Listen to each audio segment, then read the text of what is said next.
All righty, let's go ahead and get started. Good morning, all. Today is Friday, July 17th.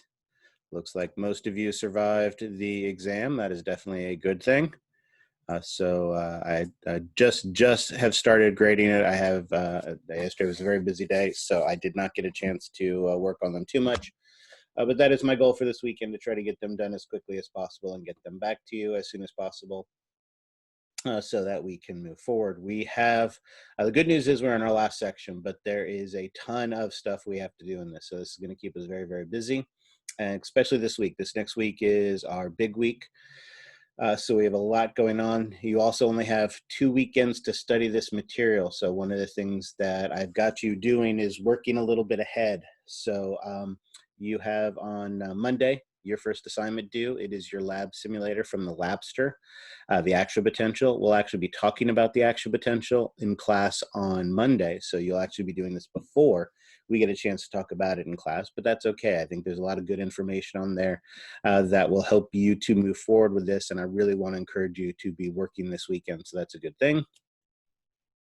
Remember, for full credit for these Labsters, you have to complete the entire activity, and you have to do it with 80% accuracy, with it being correct 80% to get full credit. So if you don't get 80% accuracy, or if you don't complete the whole thing, you won't get full credit. So you can always go back and complete it again. There's no limit to the number of times that you can do these activities. We also have a fair amount of homework assignments to keep you busy during this section. Your 2 unit reviews, actually have 3 unit reviews, 12, 13, and 14 that are going to be due, but I ran out of room, so we'll focus mostly on this week. 2 unit reviews due next week, and that is the 12 and 13 unit reviews. You also have a second physiology lab simulator, and that is the PhysioX. Again, as you've learned at this point in time, the PhysioXs aren't hard, they just take a fair amount of time, and this one is the biggest of all of them. There are 9 different activities that you have to do, so that's 9 different lab reports, and the good thing is you don't have to kill a small tree to print them out and turn them into me. You just get to drop in the Dropbox in Canvas, so that works out well as well. Also, and again, looking ahead to the following week, on Monday the 27th, you have another review. This is a 15-point nervous review that will be graded for correctness. If you've looked on the modules, and again, it was just pointed out to me like a half an hour ago that I forgot to release the modules yesterday after the exam, so I apologize for that. Next time if that happens, please email me and I can get that stuff up. So if you go looking for the material and it's not there, although maybe none of you went looking for the material, I don't know. But either way, I guess it's a moot point now because it's all posted now. But if you've had a chance to look this morning, what you'll see is that that review is not available yet, because just like the muscle review, just like the skeletal review, although it wasn't really a muscle review, we had that activity handout, but like the skeletal review, the point here is to understand relationships. One of the big things that we are going to be learning in this section, and again, it goes with what we've been talking about all along. All along, we've been talking about how there is a relationship between structure and function. The structure of something affects the function of something. The function of something affects the structure of something. Those two things go hand in hand. With the nervous system, we are going to add a third layer to that, location. Because here's the tricky thing. Notice this muscle here and this muscle here in my arm, right? If I have a little muscle here and I have a little muscle here, these two muscles essentially do the same thing. By that, what I mean is if I cut out a little piece of this muscle and put it in this muscle here, it would function the exact same way. If I cut out this little piece and I put it there, I put it in my leg, it would function the same way. Muscle tissue does muscle tissue stuff, and that really doesn't change. That is not true for the nervous system. This part of my brain up here does not do the same thing as this part of my brain down here. These two pieces of nervous tissue do very, very different things, right? And not only is it true between here and here, but it's true between here and here as well, right? So we have this third layer. We have structure, function, and location. And we need to learn to put those 3 things together. And that is what this review is about. But if you haven't learned the structures, if you haven't learned the functions, if you haven't learned the locations, then you're not going to be able to put those three things together. So I purposely have not made that handout available yet, because again, this is a homework assignment graded for correctness, and that always charges people up to want to start working on it right away, but it won't make sense to you right away. So it won't be available till next week. That'll give us more time to talk about it and the materials and the structures and the functions and the things that you're going to need to be successful with that. We then have another unit review. We have a reflex lab that you're going to be doing, some other activities the following week as well. Monday and Tuesday, we have lectures the following week. And then Thursday and Friday, that following week, we have our exams. Thursday is the lab and lecture exam, and Friday is your final exam. So it is going to be a super busy 2 more weeks. 2 weeks and 1 day really is what we have left in this class. It really has flown by that quickly. All right. Questions on any of that? Excellent. My morning dose of stunned silence, which I enjoy so much. Excellent. From that then, with our introduction under our hat, let's go ahead and get started.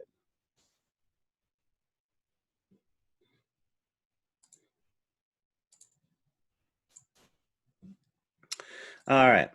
Just like we did with the muscular system, if we are going to start our discussion of the nervous system, we have to start first with nervous tissue.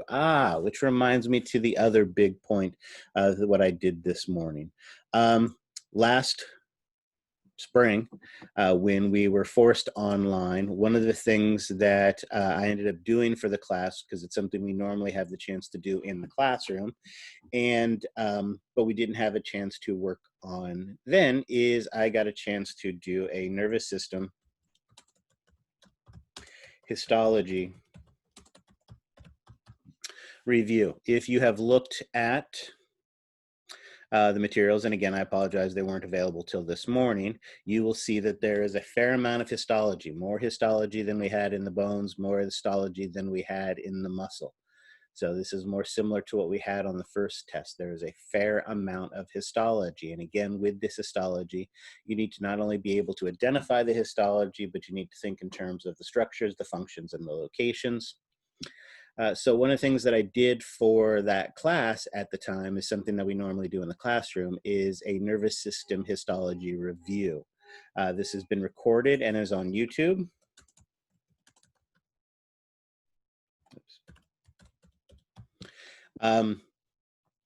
Obviously, if you look at the first, I think it's 2 or 3 minutes of or whatever, when I'm talking to the class and talking to them about their assignments, I actually made them do their histology handout as an assignment. But again, remember, we were, doing this transition online with all of the craziness that went along with that.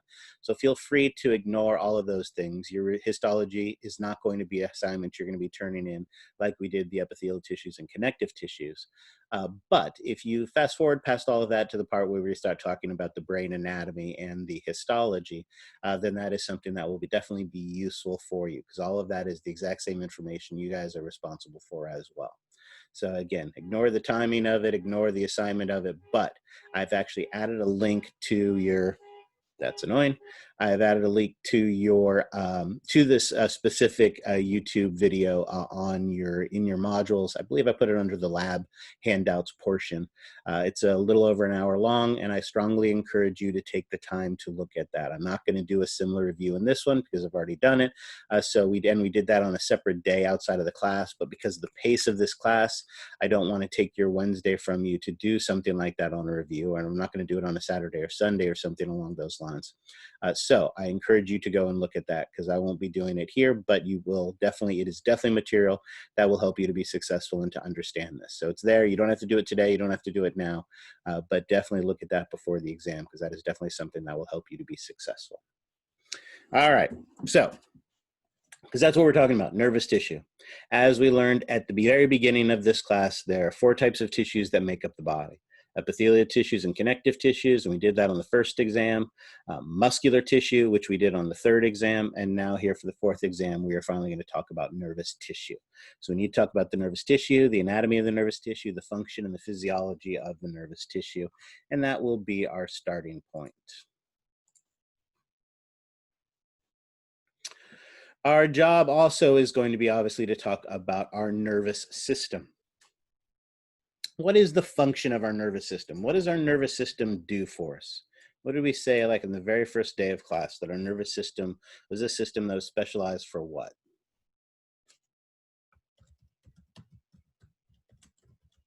There you go. Communication. Excellent. All right. And exactly, it does that by producing electrical signals. All right. Excellent.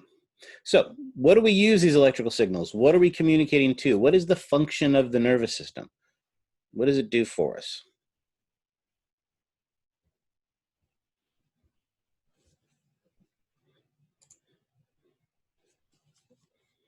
If your grandma called you on the phone and said, hey, I need to know, excellent, all right, so perfect, I like that. Both of those things are great, right? It helps us to respond to stimulus, like doing things like enacting movements. And remember, one of the goals that we talked about for life in general is to be able to maintain homeostasis, maintain our health, right? By producing those electrical signals, by communicating to cells, it allows us to respond to stimuli, affect changes that go on.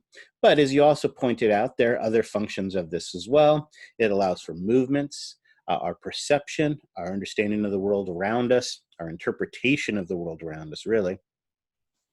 Our behaviors, our emotions, our moods, our memories, all of these things and so much more that our nervous system does for us. There's so much that it does. It's the most complicated. It is really what makes us what we are in so many ways. It's very, very exciting and interesting that way. And of course, the study of it is the field of neurology or the field of neuroscience. Now, when we talk about the nervous system, like we talk about all organ systems, we can talk about function and we can talk about structure. So let's talk about the basic functions of the nervous system first. And there are three main. So we have three main functions of our nervous system. The first of those is our sensory function. We receive information. We get a stimulus, right? So we get this stimulus, like we look out across the field as we're sitting on our back porch, right, enjoying our backyard, and we see a bear with an axe. Now, once you see that bear with an axe, we then need to process that information, right? This is our integrative function. This integrative function, as he said, is basically where we receive the information and we then respond to the information, right? Well, let's say before we respond to, we process the information. Let's be more specific. And in that processing, we are also comparing it to what we know. And based on that, we make a decision on how we are going to deal with this piece of information. So again, I have visual information coming in from my eyeball that tells me I see a bear with an axe. I process that information compared to what I know. Bears, bad. Axes, bad. Bear with axe, very, very bad. And so I have to make a decision based on that. And as we've talked about before, if you see a bear with the axe, you really only have two decisions. You either have to fight that bear with the axe, or you have to outrun somebody in the class, right? And so once we make that decision, we then send that information to our third basic function, which is our motor function. This is our output. This is where we affect some change. So here, this is where we receive information.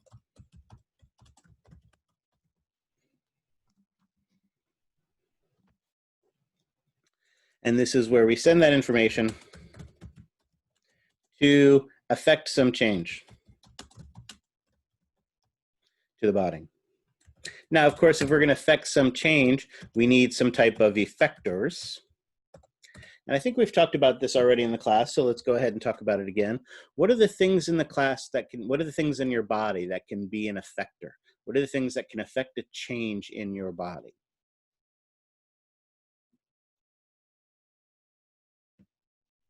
Specifically, give me an example of something that can be an effector When you see that bear with an axe, what is one of the changes that goes on? What is one of the things that happens? Muscle tissue. Although now we can be a little bit more specific than muscle tissue, right? Because we know muscle comes in different flavors. So what Adrenaline, flavor? fight or flight. Okay, excellent. So one of the things, absolutely, that those glands, like for instance, releasing of that of those hormones, definitely something that can be an effector, like glands, like releasing that adrenaline. Skeletal muscle. Anything else? Okay, smooth muscle, like in our blood vessels, or skeletal muscles for our respiratory system, right? And if skeletal muscle and smooth muscle can be effectors, do you think the third type of muscle might be able to be an effector as well? What is the third type of muscle? Cardiac muscle. Does your heart beat faster when you see a bear with an axe? Yes. There you go. Skeletal muscle, cardiac muscle, smooth muscle, and glands. Those are the 4 different components of the body that can be our effectors. And those effectors are then going to affect the change that is going to maintain homeostasis, maintain balance in our body. All right, so we have these 3 functions: sensory function and integrative function. Right, again, if you think about it, this is not that so dissimilar from when we talked about our maintaining homeostasis, we're maintaining balance, right? We needed some type of receptor that receives the information. We needed our command center that was going to affect some change. And then we sent that information to an effector to bring the body back into balance, right? This really isn't new information. We're just kind of layering this on top of what we already knew. Right, so there you go. Bear with axes are always the best examples of these types of things, but your book has a less exciting example. You see that glass of water, you process that information that you're thirsty. So what do? You use your skeletal muscle to reach out, grab the glass of water, and take a sip. All right. So those are our basic functions of the nervous system. But we also need to be able to talk about the structures of our nervous system as well. And of course, the primary structure of our nervous system is nervous tissue. And like all tissues, nervous tissue is made of cells. In our nervous tissue, there are basically 2 main types of cells that we find that are going to make up our nervous tissue. And those are neurons, of which we have billions of them, and glial cells, or what are also sometimes referred to as neuroglial cells, and we will use those terms interchangeably, cells as well. We will talk about these cells and their functions in more depth, but basically the neurons are the workhorses. These are the ones that send and process information. Actually, let's take it all the way. These are the ones that receive, send, and process information. And our neuroglial cells are basically what we are going to call support cells, in that they help to maintain the neurons, and they help to ensure that the neurons do their job properly, and helping and assisting in those. So those are the lab assistants that help the boss do his job. All right. Now, these neurons and neuroglial cells together form many of the structures of the nervous system. What are some of the structures of the nervous system? What are the 2 most obvious ones? Brain, spine. There you go, absolutely. The brain and the spinal cord. Excellent. So those are the 2 most obvious examples, and we'll go ahead and put those on there as well. But there are other things that are made from our nervous tissue as well. We have talked a little bit about our neurons, because we talked about them when we talked about our somatic motor neuron for our muscle system. Remember, we talked about how there is a cell body, and then off the cell body, there are those little small branching dendrites. And then we also talked about how there is also a big single axon that comes off, which we know at the end is going to branch to form those axon terminals and those synaptic end bulbs and the things that go along with that. Exactly, the axon and axon terminals. These are things that we've talked about at least. Most of our nervous tissue then is either made of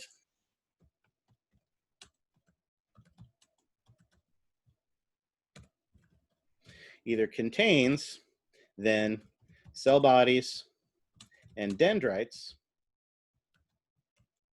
or it contains axons.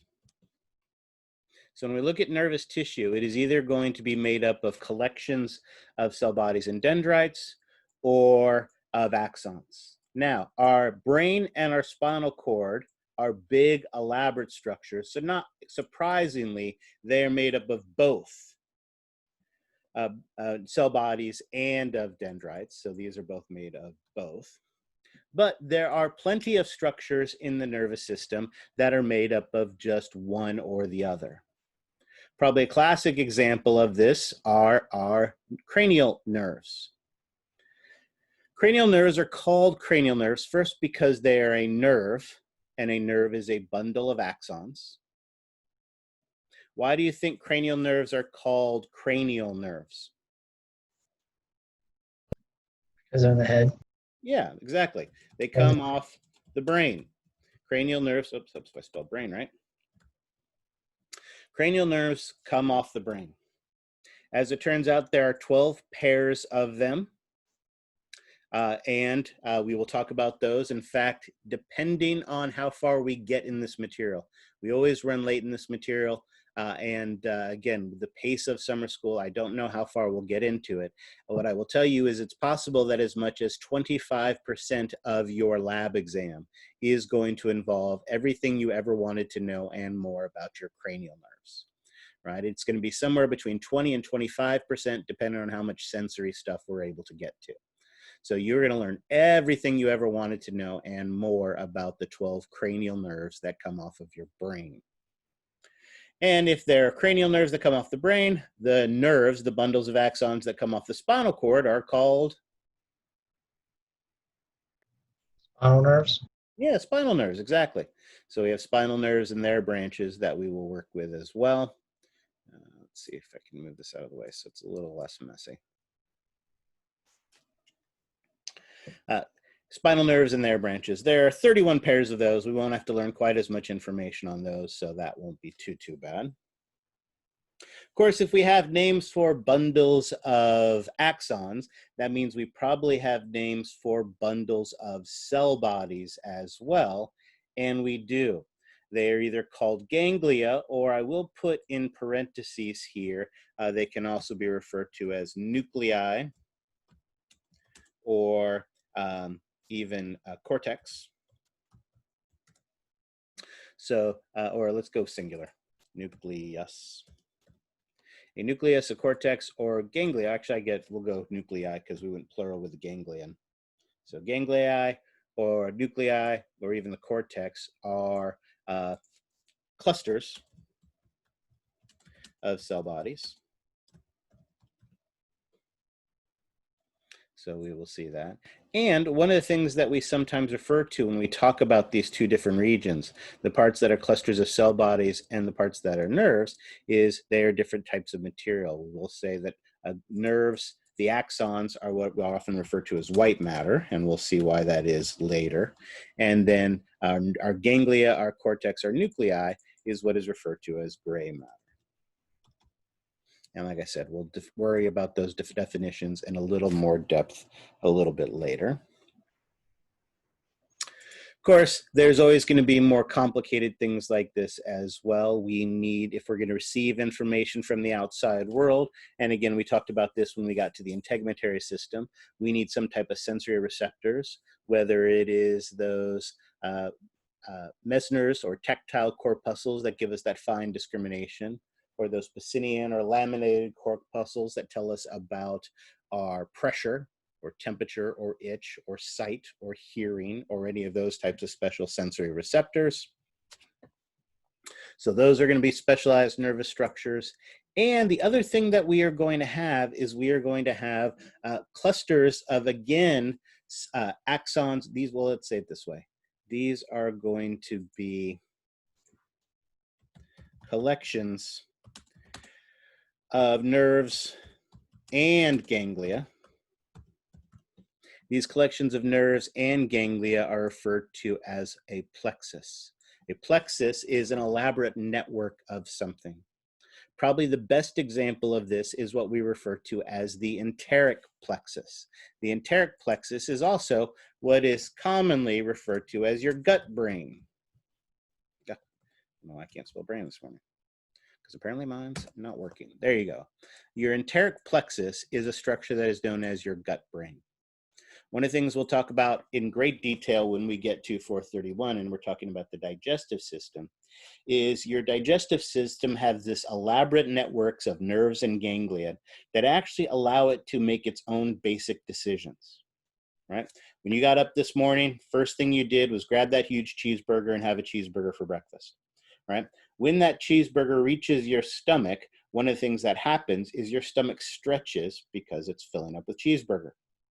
When it stretches, that information goes to this enteric plexus, this elaborate network of nerves and ganglia in your stomach, and your stomach basically makes a decision.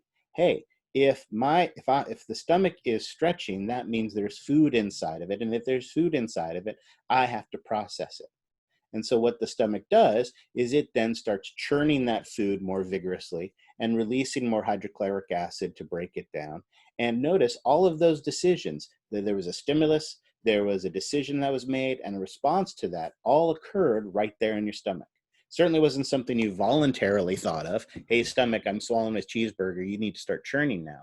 But it's actually outside of our central nervous system as well. It is a decision that is actually made there locally by the stomach. So there are parts of our body that can make very basic decisions because they have these elaborate networks of nerves and ganglia called plexes that allow them to do that. And like I said, probably the most elaborate is the one in our digestive system. All right. Questions on this? If this doesn't make sense, it's only going to get worse. So we got to make sure we understand this now. To an extent, these decisions can be overturned. Again, it's a little bit tricky with the stomach because, again, the stomach is not something we can voluntarily control. However, if you are, so here's an example. Well, again, when we get to the digestive system, we'll get into this in more detail. But let's think of it in these terms.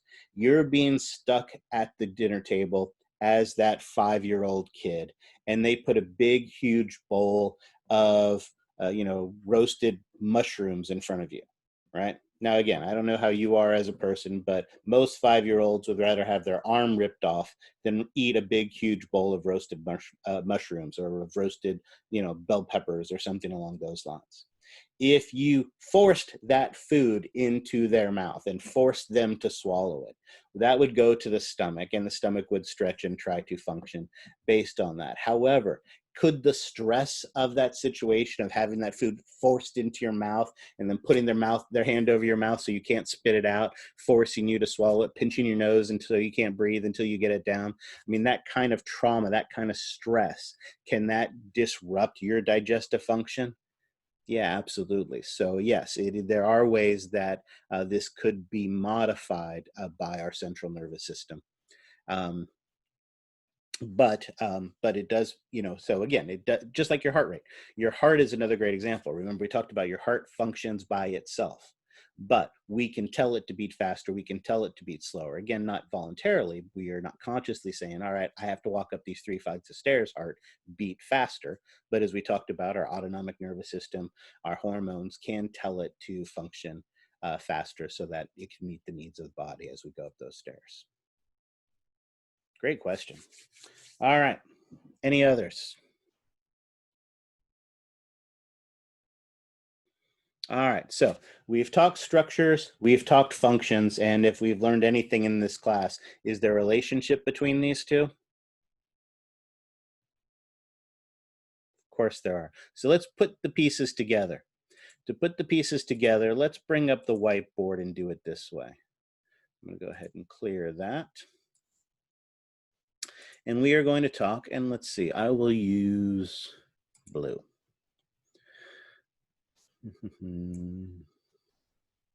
And what we will do is we will talk about the structures.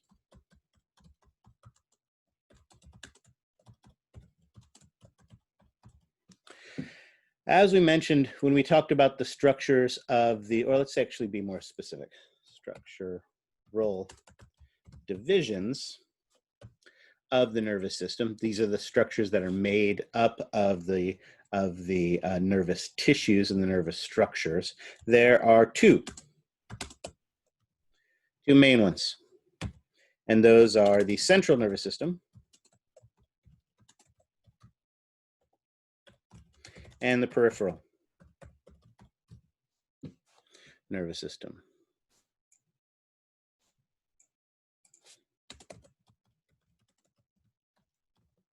So what we can do is we can divide it up over here.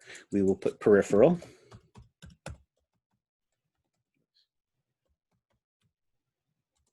I'm just going to abbreviate it, nervous system that way. And over here, we will put the central nervous system. Excellent.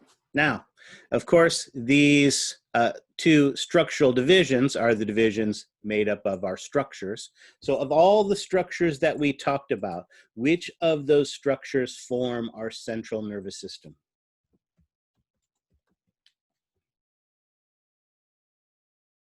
We just rattled off a big, huge list of all of the structures found in the nervous system. Which of those form your central nervous system? There you go, brain and spinal cord. So our brain and spinal cord, spinal cord, are the two main structures that make up our central nervous system. And therefore our peripheral nervous system is going to be comprised of or formed by the rest of those things that we talked about, the things like the ganglia, the things like the nerves, and by nerves, again, we mean both spinal and cranial.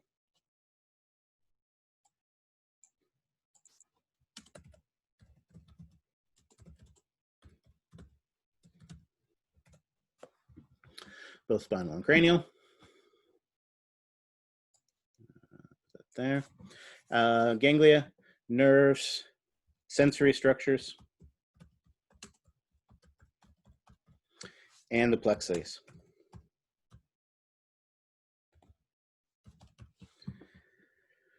Those are the structures that are going to be found in the peripheral nervous system.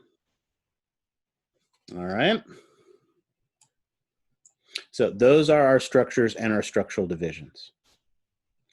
Divided into these are going to be, and for this I need to change colors, so let's switch to red. And put that there, put that there, put that there. That gives me room right here to identify our functional divisions.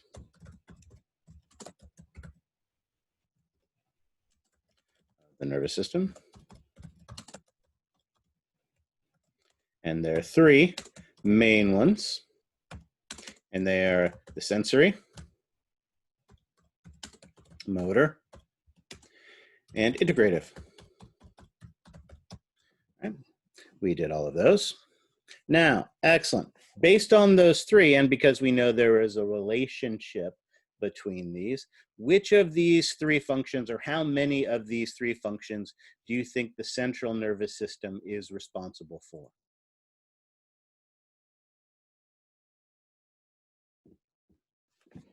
Yeah, it is responsible for one. Which one?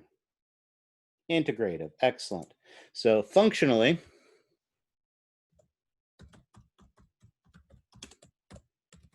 this is our integrative function here in our central nervous system. Again, this is where we receive information. Right? We then process that information. We compare that information to what is known, and then we make a decision. This is our integrative function. This is what our central nervous system does. Oops, nope, don't want that there. Hold on, sorry. Got to juggle too many windows when I'm doing this. So it makes it tricky sometimes when I'm trying to use the whole screen.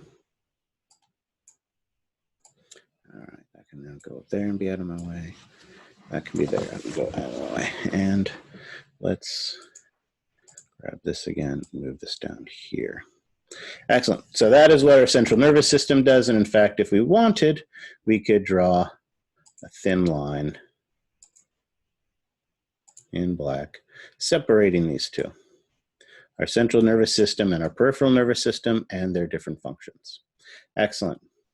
As we also talked about then, our other two functions, sensory and motor, are going to be functions of the peripheral nervous system. Starting first with sensory. Again, as we talked about, sensory function is where we receive information. Oops, don't need that. And then we send it to the central nervous system. Notice this function has a directionality to it, where we are sending this information to the central nervous system. And to do that, we give it a fancy name. We say that this information is afferent, or this direction is afferent. Afferent because it is an arrow going into the central nervous system. So we are carrying this information. Oh, no, hold on. Let's go with that, and let's go with that.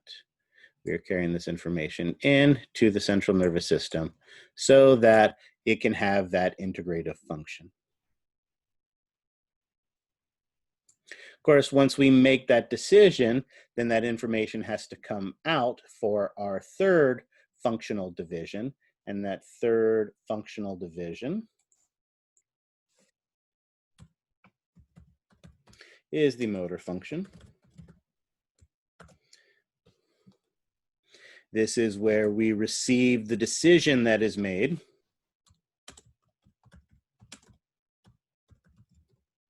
from the central nervous system.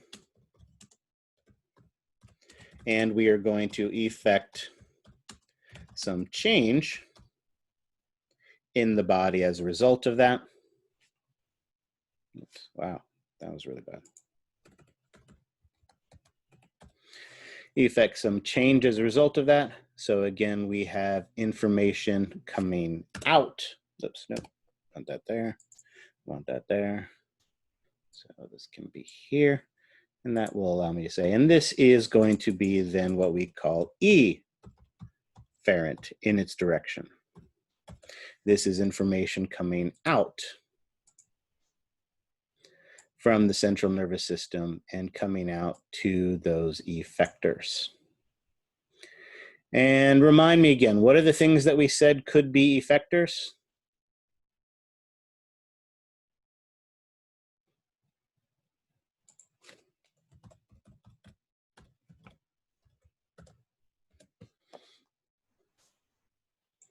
Skeletal muscle, excellent. And then I saw glands.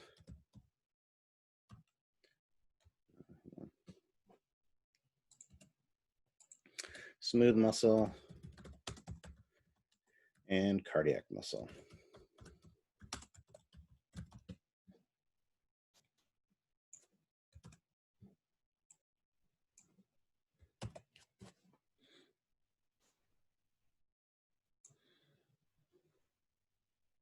Excellent.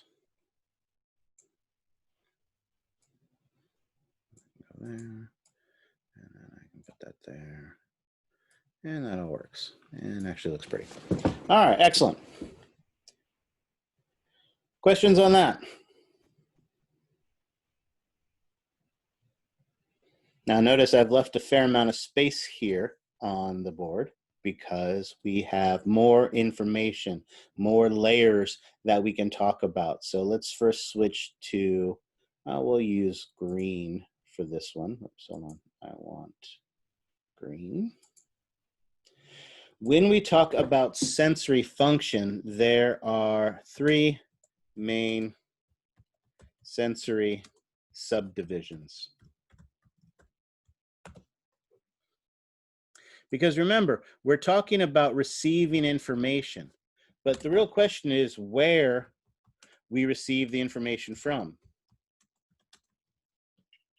There are different types of information that we receive in the body to make a decision. Obviously, one is from the outside world.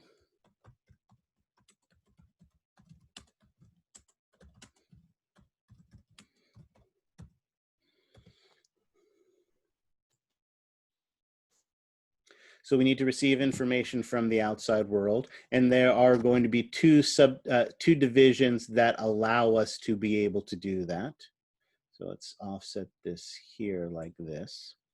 I receive information from the outside world. The first of these are what we call somatic sensory information. This somatic sensory information is general information.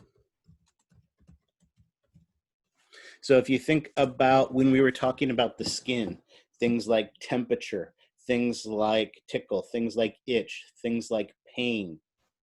This is general information. Do you just feel temperature in one part of your body? You just have that one finger that you always use to check your coffee in the morning, temperature-wise, because that's the only part of your body that feels temperature changes?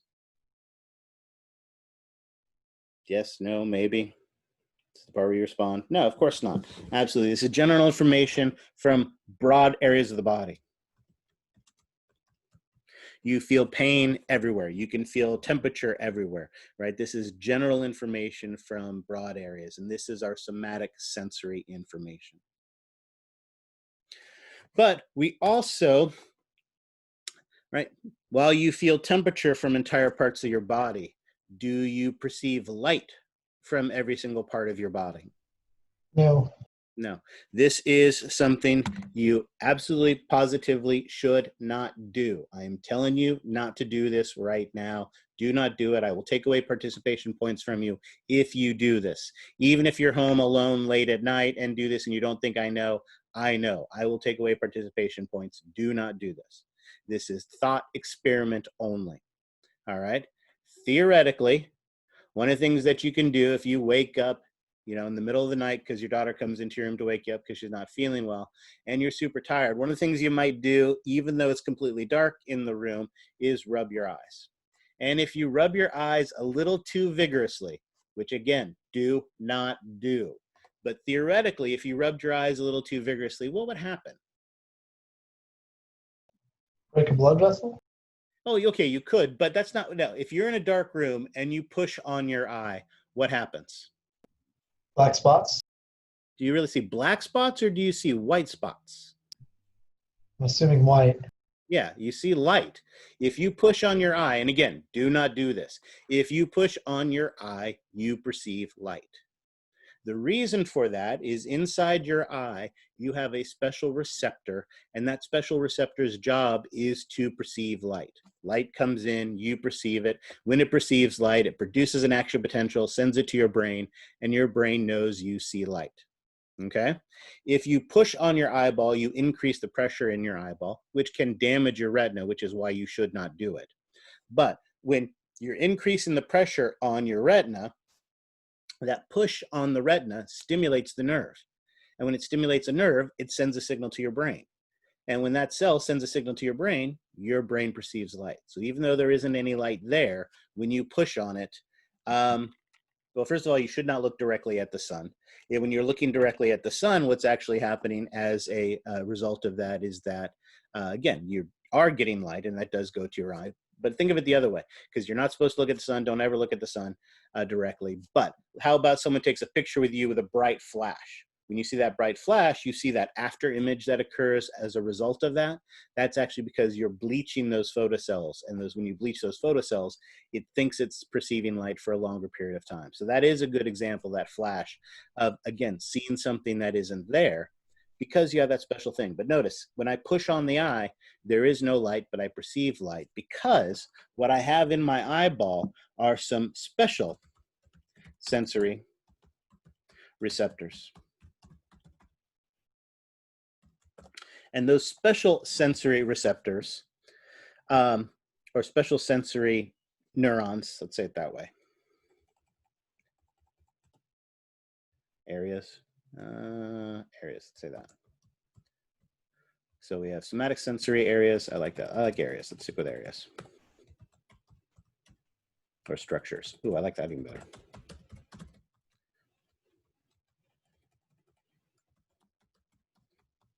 Special sensory structures that allow us to perceive specific information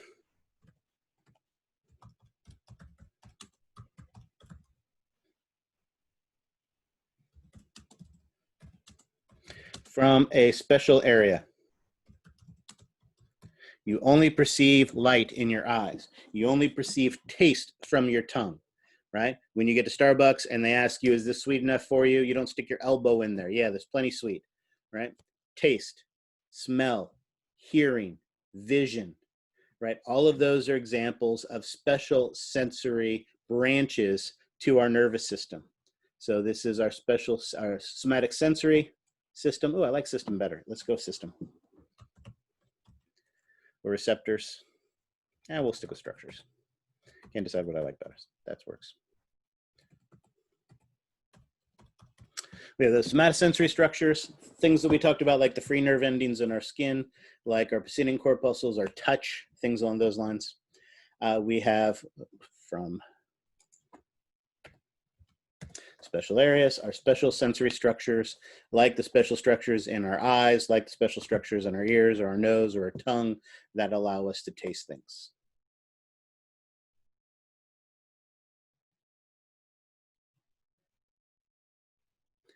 They can tell by their appearance. Well, my guess is that, wow. My guess is that it probably has to do with the type of creamer they're using. They can tell by the color of how much creamer is as to whether it's going to be sweet or not. Because I mean, if you think about it, if you just had a black coffee that you put sugar into, it wouldn't change the color of it. So my guess is it has something to do with the amount of creamer or something along those lines that you're putting into that. But people are weird. My dad was one of those weird guys. He's one of those that he needed to have, I don't remember exactly what the temperature was, but when he went to Starbucks, he needed to have, X, Y, and Z to his coffee, and it had to be precisely, 192 degrees or something stupid like that, because he thought that they were, whatever it was. So he's whatever it was, it was too hot or too cold or, whatever. I think it's small people's opportunity to have some control over life, I think, is basically what Starbucks is, that you can be that particular in your order because it's one of the few places where you actually have some control over your life. It's one of the reasons why Animal Crossing has become so huge during this the pandemic, right? Everybody loves Animal Crossing because you have this control of a very simple, very basic world where you can control everything, and you're not surrounded by terrifying situations and other fun things like that. So there you go. It's about control. Excellent. So there you go. A social lesson on all of this as well. So we're obviously receiving two different types of information from the outside world: more general somatic sensory information and special sensory information. But remember, we also are receiving information from what's going on inside of us as well.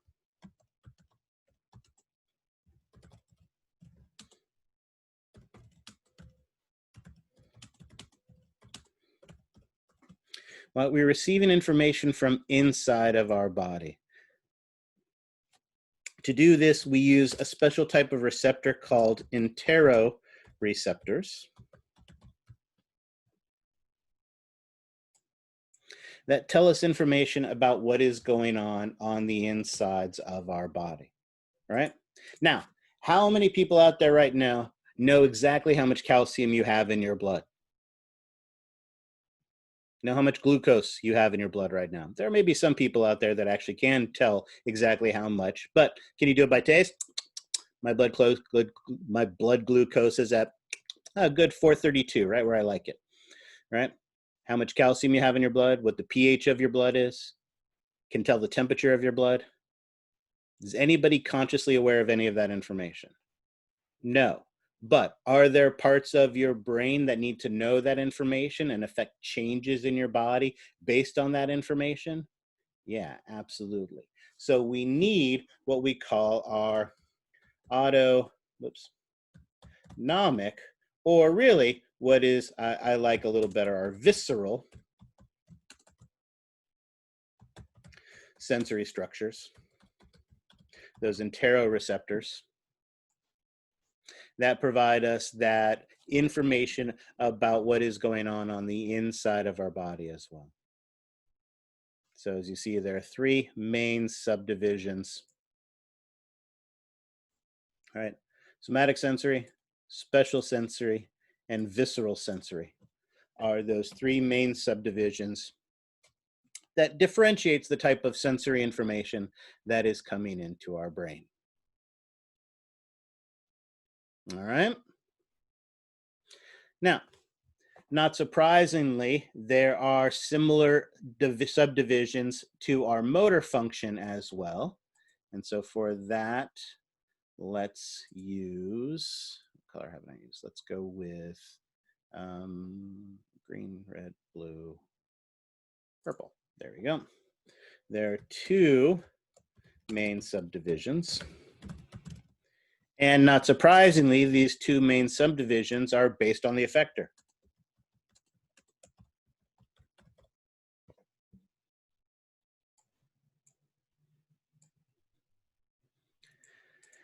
And these are ones that you should actually be able to figure out. What was the subdivision of the nervous system that we said that is going to control give us the voluntary control of our skeletal muscle? Do anyone remember what we called that branch? Somatic. Exactly, excellent. This was our somatic motor branch, right? So it's going to be what controls our skeletal muscle.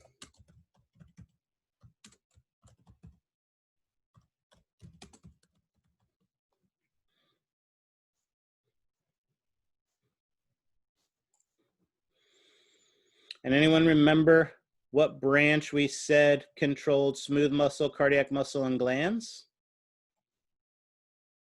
Autonomic, excellent.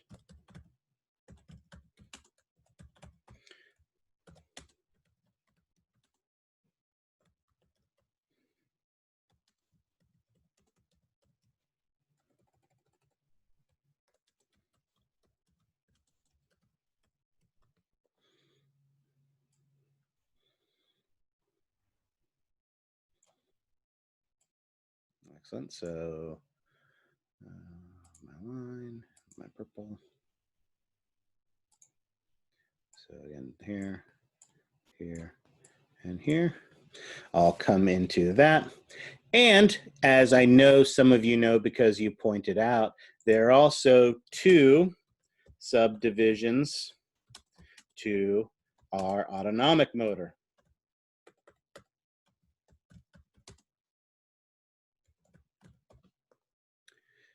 What are those two subdivisions to our autonomic motor?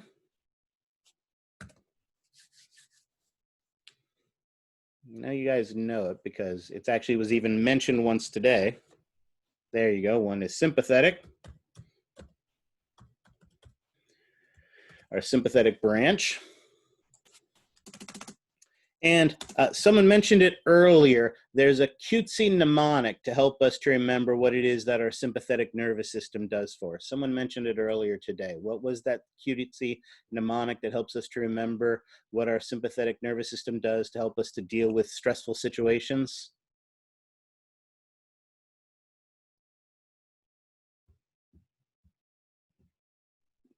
There you go, fight or flight. As our fight or flight. And then as you guys also mentioned, the other branch is the parasympathetic. And conveniently enough, the fight or flight is a great mnemonic to help us to remember what the sympathetic nervous system does. Our sympathetic nervous system helps us to deal with stressful situations where that bear with an axe comes in and we have to fight that bear with an axe, or we have to outrun somebody in the class. The parasympathetic's cutesy mnemonic isn't quite as good, and luckily there's some other ones we'll use that are a little bit better, but there is a common one associated with our parasympathetic. And what is that? Anybody know what it is, the cutesy mnemonic? It's not fight or flight, so it's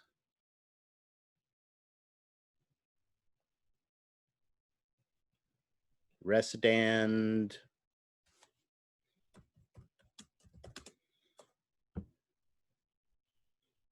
gave you half of it. Give me the other half. Rest and do it on Thanksgiving. Rest and relax is and probably a good one, but it doesn't rhyme. We need a cutesy rhyme. Rest and not quite distressed. Rest and digest. None of you have heard rest and digest?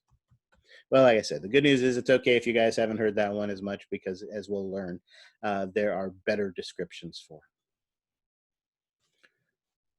So there you go. Just that simply. And I like this. I'll take a picture of this. I'll share this with you guys on the website.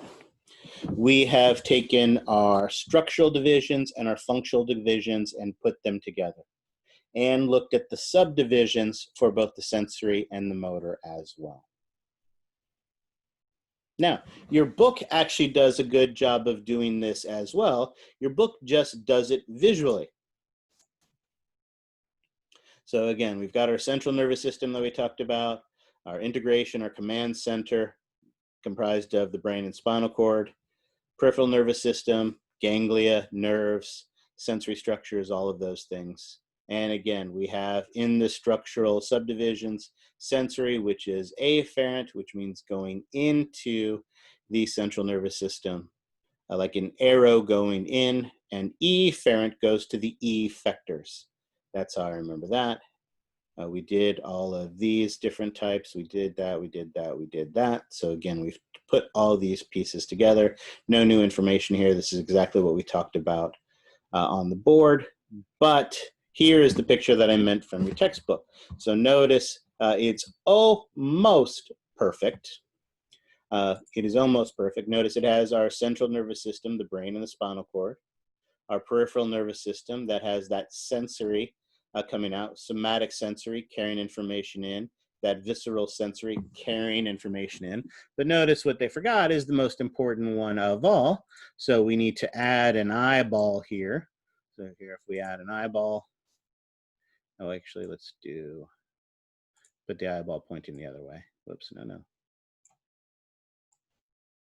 There we go. So here we have our eyeball receiving that sensory information, and then obviously we then need a nerve coming out of it, carrying that information in with that arrow going this way. Oh, and it would have been smart if it was blue, just like the other ones, but there. Notice they forgot their special sensory. So I can at least write it in blue.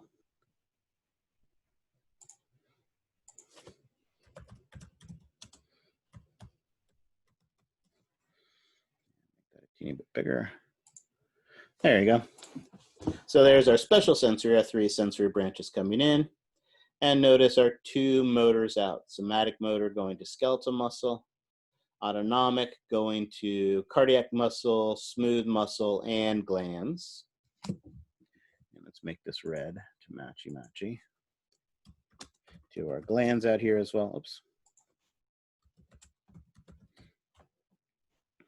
And notice there are those 2 branches, the sympathetic and the parasympathetic divisions, the fight and flight and the rest and digest. All right. Questions on that?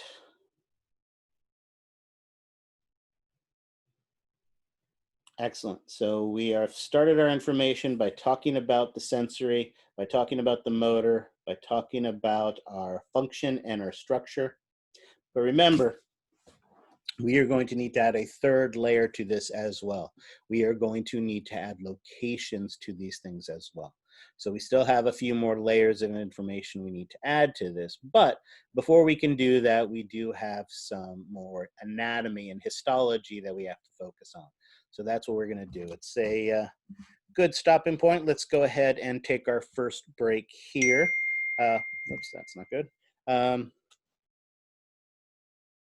Let's go ahead and take our first break here. It is 9:03, so we'll take a 15-minute break, and we will restart at, that means 9:18. So I'm going to go get some coffee. You should do that as well. And we will start our recording at that point. So let's make that a little bigger so we can see it. There we go. All right. Any questions on this before we take our first break?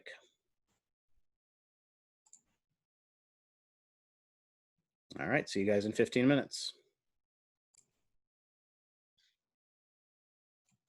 All righty, let's go ahead and get started. So we have talked about the organization of our nervous system. And like I said, we need to talk about the nervous structures. But to do that, we need to talk about our nervous tissue. And as I mentioned, nervous tissue is basically made up of two types of cells, neurons and the glial cells, or like I said, what we can also call neuroglial cells. As I mentioned, neurons are the functional cells. These are the ones that produce and send the action potentials. These are the ones that communicate. So let's write that down. Produce and send action potentials. As we know, these are the ones that release the chemicals to communicate to other cells. These are the ones that receive information and process information.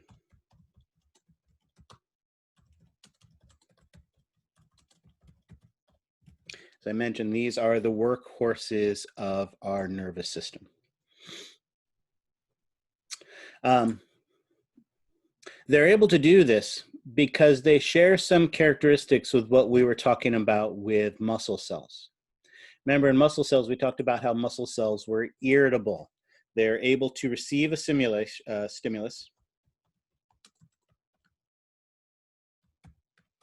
and respond to it. And remember, they, like muscle tissue, are going to respond the same way. They're electrically excitable.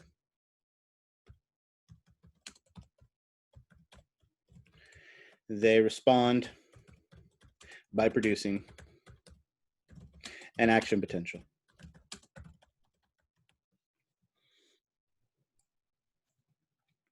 Right, so again, that's what it means to be irritable. So again, that electrically excitable, as we mentioned. Sneak that up a little bit higher there. Perfect. Also, they have conductivity. They are able to spread that electrical signal long distances.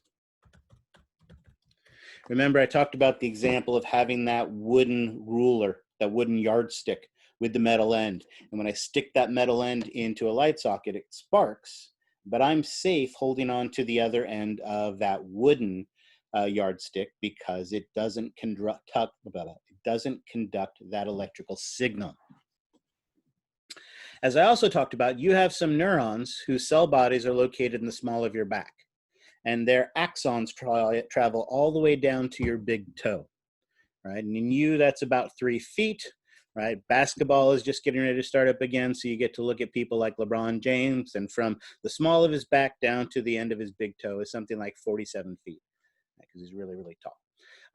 So it has that ability to be able to spread that signal very long distances, and that ability to spread that signal long distance is what we call conductivity.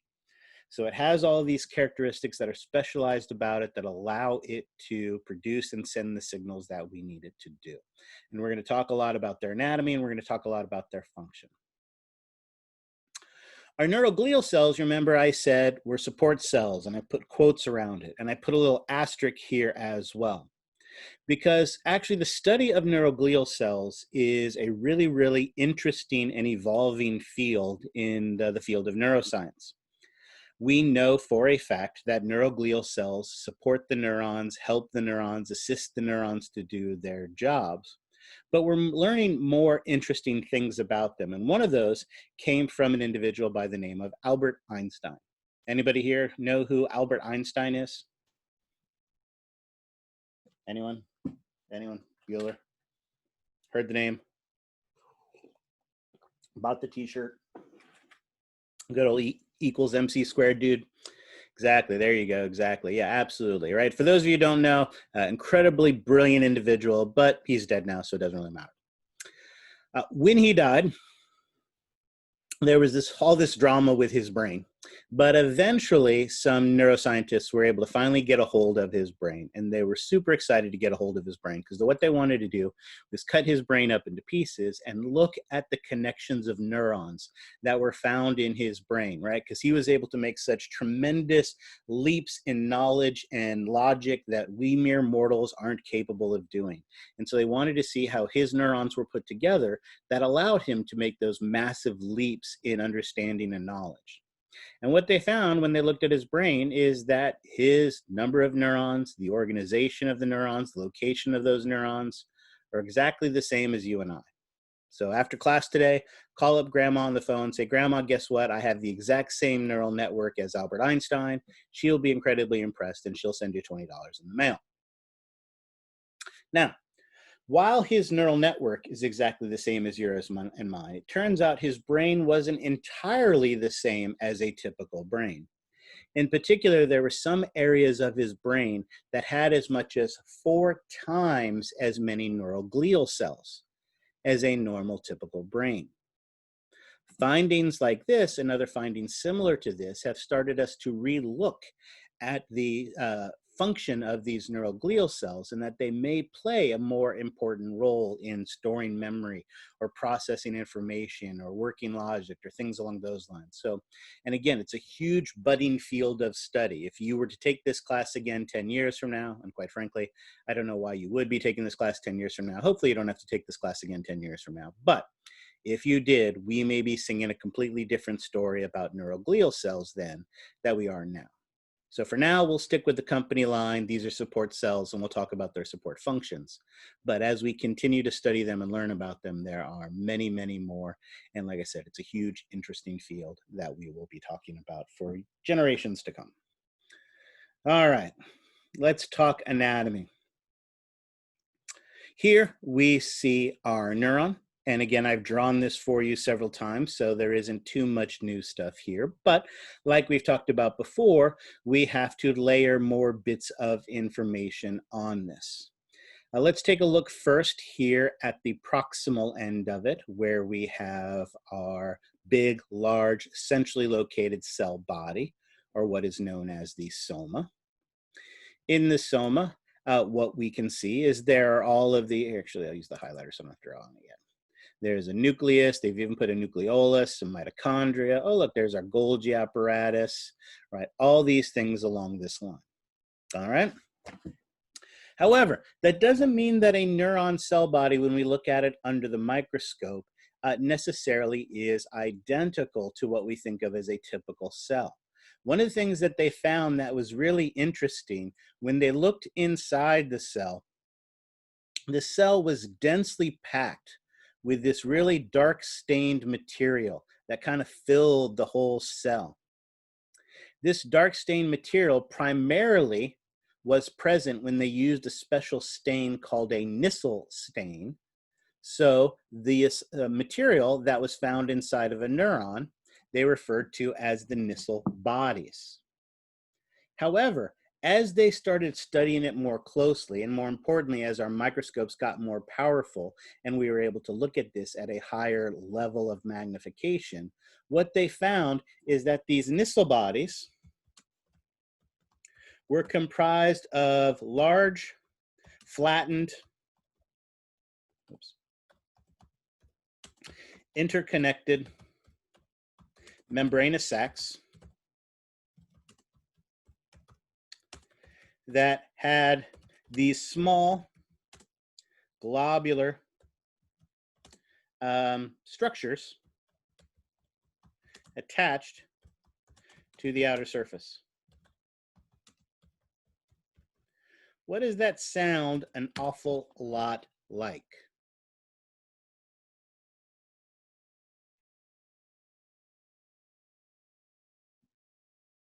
If on the final exam, I asked you to identify, there you go, identify an organelle that was comprised of large, flattened, interconnected membranous sacs called cisternae that had small globular structures that we now know are ribosomes on their outer surface. Exactly. It turns out neurons are just filled with rough endoplasmic reticulum. So again, if you just want to call it rough endoplasmic reticulum, that is perfectly acceptable. It is also in these neurons referred to as Nissl bodies because that's just how it was originally discovered. Now, someone remind me again, what do the rough endoplasmic reticulum do?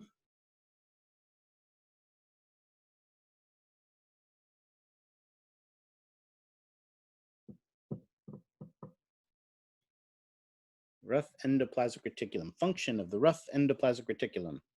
Another good question for a cumulative final exam. What does it do?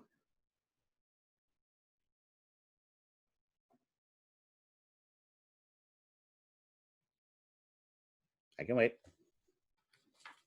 Produce proteins, excellent. Excellent, absolutely produces proteins. Neurons, like muscle cells, don't have quite as much proteins inside of them, but need to make lots of proteins. Not quite as much as a muscle cell, but it needs to make proteins, and primarily for two reasons. The first are structural proteins. Notice, as we've talked about, there are lots of processes that stick off of our cell body, the dendrites and the axons. And they need to maintain their structure. They need to maintain their shape. So if we are going to have lots of processes sticking off of this cell, we need many cytoskeletal structures. And of course, if we're going to have cytoskeletal structures on the inside of a nervous cell, we need to give it a special name. And the special name we're going to call these are the neurofilaments. So you're going to see, and this is something else that can be seen inside of it, and I'll change the color here. We'll use green. There's going to be, so you notice there's some here, but so there's lots of these neurofilaments helping to form the shape and structure of the processes. Remember also, as we talked about, those like myotubules, microtubules can be used for transportation, because remember the other types of proteins that we're going to need is we need the chemical signals that the cell, is going to release. What was the generic term we used for the chemical signal that a neuron releases? Acetylcholine was one of them. It was the one we talked about. But what was the general term we used for the chemical signal that the cell produces and releases? Neurotransmitters, excellent. Neurotransmitters. So here in the cell body, we're going to make these neurotransmitters. Remember, it gets released from the synaptic end bulb. So remember, you have a cell body in your small of your back, and it needs to release neurotransmitters way out at your big toe. So we have to send those neurotransmitters 3 feet down your leg all the way out to your big toe. And so for that, we need those highways and byways. So we need these neurofilaments so that we can have that transportation. And then obviously we need that rough endoplasmic reticulum so we can make our neurotransmitters as well. So we have to make a lot of proteins. Not quite as many proteins as you see in a muscle cell, but there's still a lot of different types of proteins that are going to need to be made by this cell. So it's not surprising that it has a large amount of rough endoplasmic reticulum. All right, I'm going to need to remove the words now. So again, we have those Nissl bodies, which are, again, are the rough endoplasmic reticulum, and those neurofilaments that we're going to see inside of it. And then, as I mentioned, we also have those processes. Again, we're processes exactly like we use the term in the skeletal system. A process is a thing that sticks up, a part or a piece that sticks up.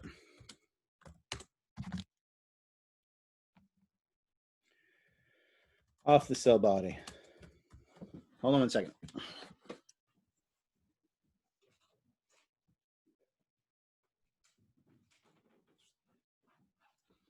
Excellent. Sticks up off the cell body. And there are two types. The first are the dendrites. Dendrites are small, elaborately branched,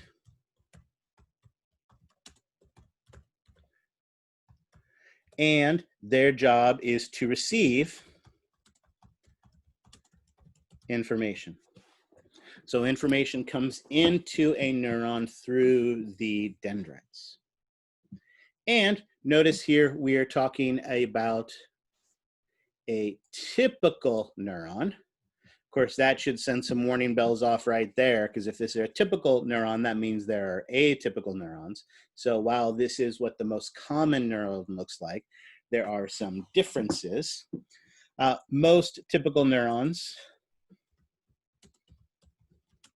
have many of these dendrites. So again, if we cheat and look at the pretty picture here in front of us, we can do a quick count, and there is 1, 2, 3, 4, 5, 6 dendrites that attach to the cell body. However, neurons also have an axon, and neurons only have one axon. So there is only one axon. That axon is long, it is unbranched. As long as it's unbranched, its job is to send information and able to send that information long distances. And the reason it is able to do that is because it is our axon that is specialized to produce action potentials. Notice the cell body and the dendrites do not produce action potentials. Only the axon produces action potentials. The reason for this is that it has, and I have to cheat and do this out, it gives it a little bit more room. So actually, let's do it this way. The reason for this is that our axon has a specialized plasma membrane.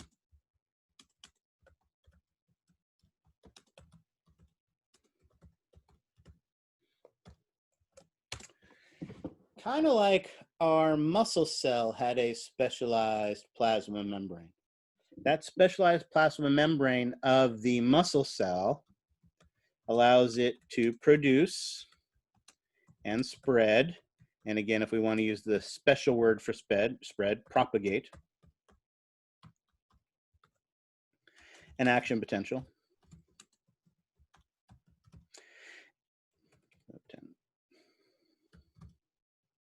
Oops. There you go. Propagate an action potential. What was the special name we had for the special plasma membrane of a muscle cell? Sarcolemma, right? Because sarco referred to flesh, referring to the muscle. In this case, because it is a specialized plasma membrane of the axon, it is referred to as the axolemma. So it's the specialized plasma membrane of the axon. So our cell body, our dendrites can't produce action potentials, but our axon can because it has this special plasma membrane. All right. Questions on this? All right, let me add a couple more things to our pretty picture here. Need to erase that. So we can add that, we can add that. So now we have one more issue. So let's take a look at this, and I'm going to cheat and draw it because I have the opportunity to do that. As we know, the plasma membrane of the axon is going to be specialized, where it can produce and send an action potential. However, we also have this issue where the plasma membrane of the cell body and the dendrites, and I'll just draw a little bit of it here just so that I don't have to take the time to draw the whole thing. Not that tracing a neuron isn't incredibly fun, but you get the idea. Isn't. So notice here where our axon attaches.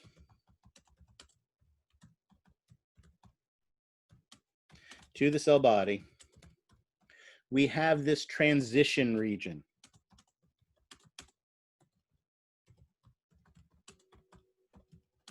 Of the plasma membrane. Right, and let's color this area in red. This transition area is where the plasma membrane changes from not being special to being special. It isn't just a sharp line. It isn't like you paint your hallway and you paint your bedroom different colors, and as you transition from one to the other, the color instantly changes. Right now, instead, what happens is you have this gradual change from, from purple to green in this case, where you add a little bit more specialization, a little bit more specialization, a little bit more specialization. So this entire region of transition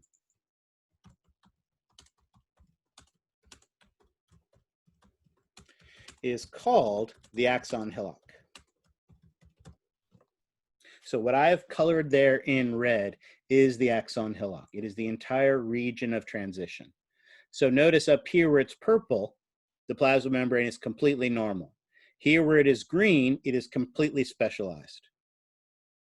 So what you have is this gradient. And again, if you think about it, and let's use a different color here. We'll use black to emphasize this.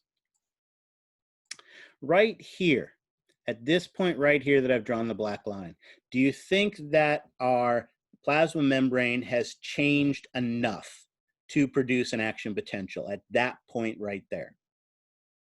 No.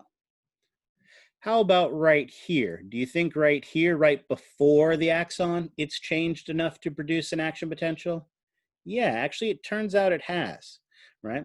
So what that means, and I'm going to do this with my highlighter, there is some point in the middle of this. There is some point in the middle of this where it has changed enough to produce an action potential. Somewhere in the middle of that axon hillock is an area where the plasma membrane has become special enough to produce an action potential. Now, as we look at it with the naked eye, can we see that point of specialization, that point where it has become specialized enough?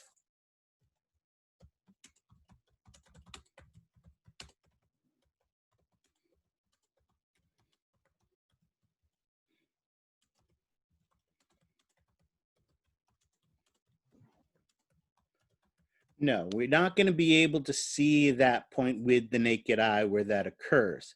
But that doesn't mean that it isn't an important location and it isn't going to be given a name.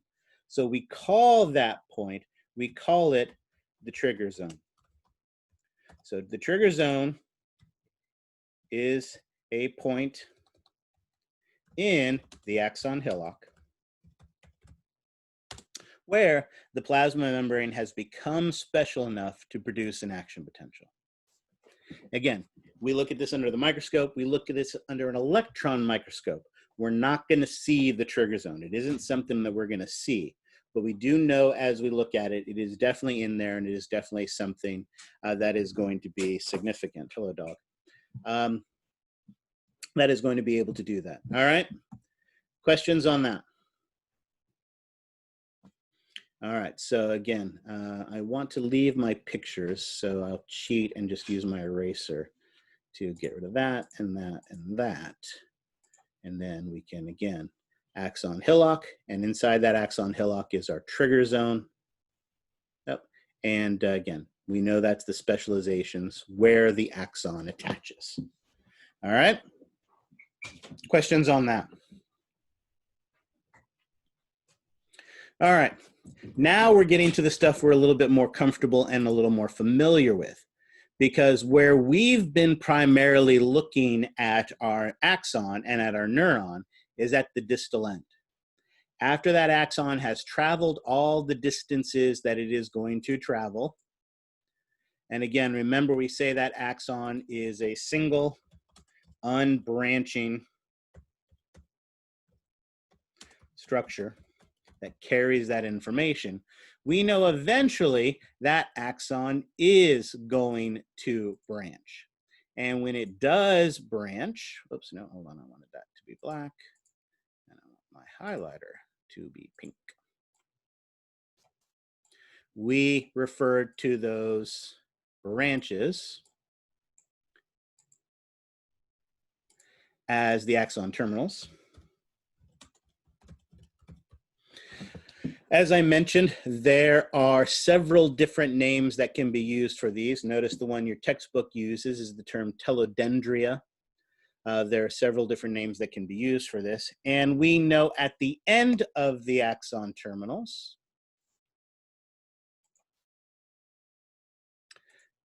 there is an enlarged specialized structure. Notice your textbook here refers to it as the synaptic terminals, but we refer to them as the synaptic end bulbs. Again, there's probably a half dozen different names, terminal boutons, synaptic buttons, right? There's all sorts of different names in the literature for what they are. I don't care which term you use as long as you use the appropriate one, but I mean, an appropriate one. But since synaptic end bulbs have been what we've used up to this period of time, that is a fine one to use, although this should now be brown to match. And let's take it one step further. We know that there are two main specializations to the synaptic end bulb, right? One of them, as we already mentioned, is that it contains vesicles of neurotransmitters inside of them. And what was the second specialization of the synaptic end bulb? The thing that allows it to release those neurotransmitters, or tells it when to release those neurotransmitters. What's my other specialization to the synaptic end bulb? You know, this was one of the essay questions you had to know for that. There you go, voltage-gated calcium channels. Excellent.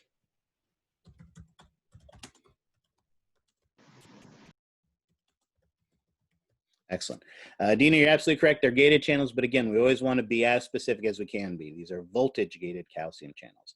And that was how we controlled the release of the neurotransmitters. Excellent. So at least at this end, this is something we're more comfortable and more familiar looking with. We've been focusing more on the end of this, the distal end of this. So that is something we definitely, hopefully, know and understand. All right. Questions now on the anatomy of the neuron. Notice we really haven't added too much. I've drawn that picture of a neuron for you before. We've added a little bit of terminology. The axon hillock is probably the fanciest new thing that we've talked about. But most of this stuff is stuff that we've at least mentioned at one point in this class already. All right. Excellent. So this is what a neuron looks like. But like I said, this is a typical neuron. And that's the next issue. There are different types of neurons. There we go. Perfect. So for that, I'm going to cheat and go back to my whiteboard.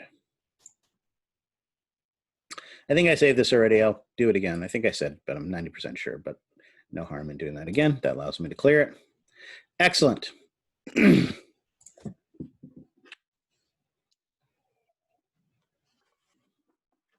So, obviously, our nervous tissue is made up of different types of neurons. And not surprisingly, there are two main ways we can classify neurons. Actually, let's be more specific.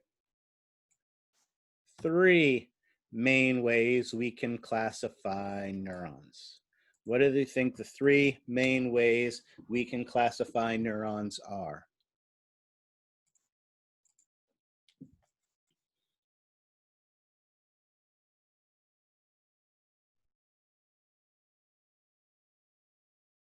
Now, I told you there's 3 things going together. Excellent. Okay, perfect. So so sensory is a type, but if you think sensory is a function. So you've got the right idea in that function, right? We have a functional classification, appearance, or really structural classification. But you're right, structural classification is how it looks. And I think someone already said the other one, perfect. Nicole already mentioned location. These are, so let's throw an and in there. These are the 3 ways we can classify neurons. We can identify neurons by their functional classification, by their structural classification, and by their location. All right, so let's do function first.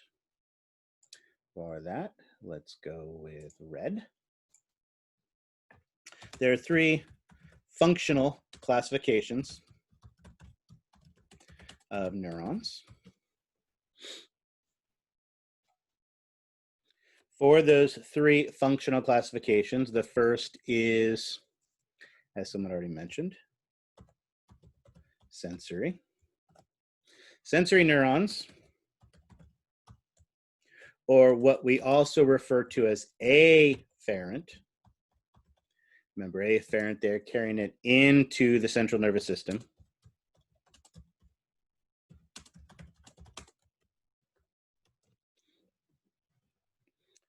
Are sensory neurons, so that is one of our 3 functional classifications. Sensory neurons, or afferent neurons, carry information into the central nervous system. Right. Obviously, the other is going to be motor neurons, or what we are going to refer to as efferent. And actually, let's do it this way. There, there. And of course, their job is carrying information into the central nervous system. Motor, carry information out of the central nervous system, right? And let's be more specific to the effectors, whereas this is from the receptors, right, where we receive the information, and then we're carrying the information from the receptors into the central nervous system, carry information out of the central nervous system to the effectors. So how can there be a third? What is the third functional classification then? Excellent. Our third functional classification are what we call interneurons. Interneurons are basically, we can describe them in 2 ways. These are the neurons that are between the sensory and the motor. So they're the neurons that are in between the sensory and the motor neurons. But these are also the neurons in the central nervous system. These are the ones that are in the central nervous system. And since these are the ones that are in the central nervous system, these are the ones that are going to be responsible for processing the information and making decisions.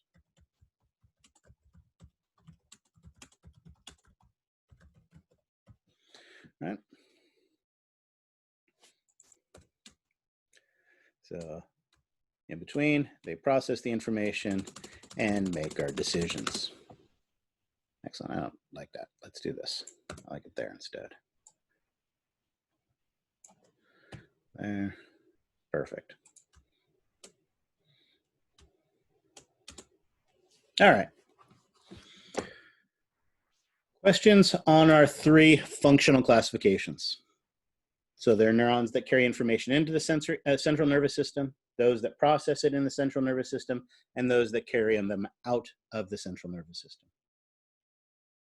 Now, do you think we have equal amounts of all three of these? Are all the neurons divided equally into these three types? No, of course not. Which of these three types do you think is the most common?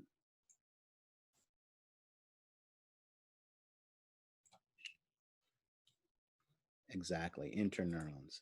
These are by far the most common,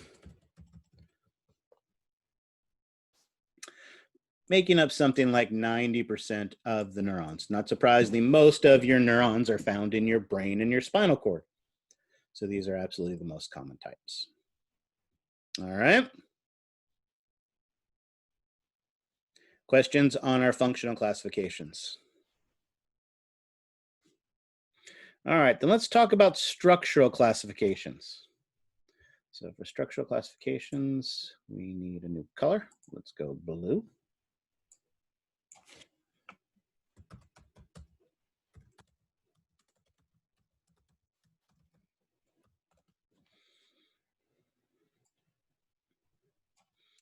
For our structural classifications, and again, if you think about our functional classifications are, actually, we probably should have written this up here. Right? It's kind of a silly comment, but probably one we should put here anyway. Obviously, when we're talking about functional classifications, we are basically talking about the direction they carry information. All right, that is how we are identifying our. Great question.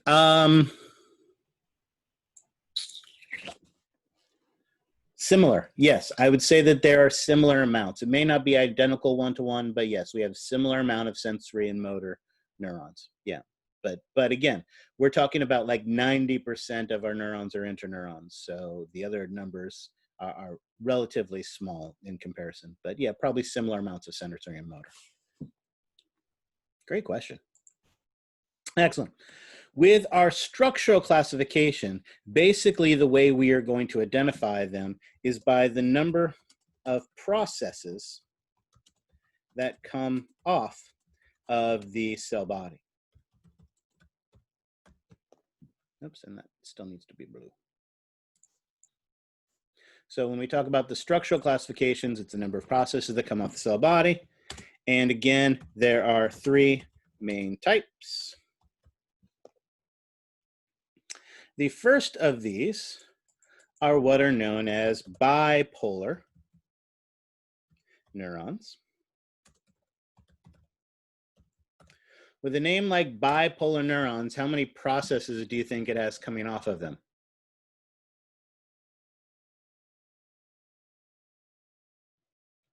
Two. Let's draw this. Here is our cell body. With that cell body, we have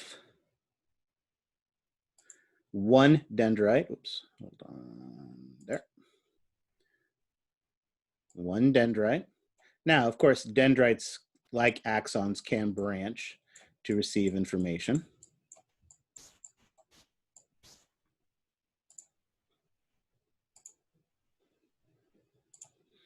So we have one dendrite coming off of it. And then we are also going to have, I'll use purple, one axon, which we know can branch at the end to the axon terminals, forming the synaptic end bulbs at the end. So text, purple, one axon. So two total processes that are connected to this neuron. Notice, as we know, arrow, yellow, size, no, wrong, size.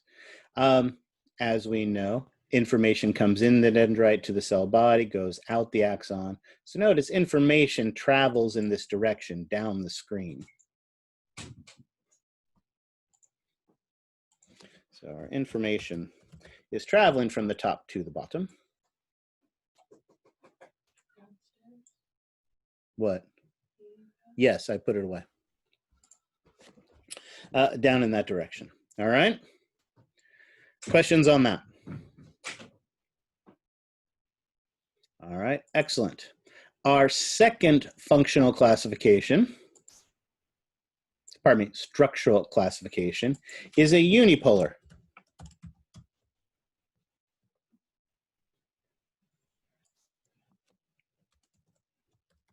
neuron.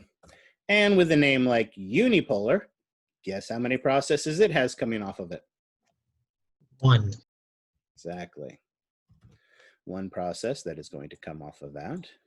Now that does seem a little tricky on how the anatomy of this would work. So let's go ahead and draw this one too. We need a nice big round body. For this one, we just need one process coming off of this. The way this works is by having a single axon that actually connects to it and is off to the side. So notice before, while we have a centrally located cell body, maybe we should write that on the past one. This is a centrally located cell body. And for that, we need to make it smaller and even do that to it. Excellent. For this one here, instead, we have a peripherally located, a peripheral cell body located here off to the side. So we have this axon that connects to it and carries this information down. And of course, as we talked about, can branch at the end. But the neuron still needs to be able to receive information. And the way it receives information is actually by having the dendrite actually connect directly to the axon. So it still can have dendrites. It still has dendrites. But in this case, the dendrites connect directly to the axon, not to that peripherally located cell body. All right. And notice, again, information travels in the same direction, down the page. All right, questions on that? I have one piece to add to this, but I want to make sure we understand this first before I go any further. All right, unipolar neurons, sometimes you will see, and I'm going to write this small just to emphasize this, are sometimes referred to as pseudo-unipolar. As we've learned already in this class, what does pseudo mean? Kinda, but not really. Yeah, basically fake or false, not really, sort of like, but not really. Because what actually happens with these unipolar neurons, let me rephrase it, what happens with most unipolar neurons is what happens as it starts to grow is it actually has, oops, no, let me use purple again.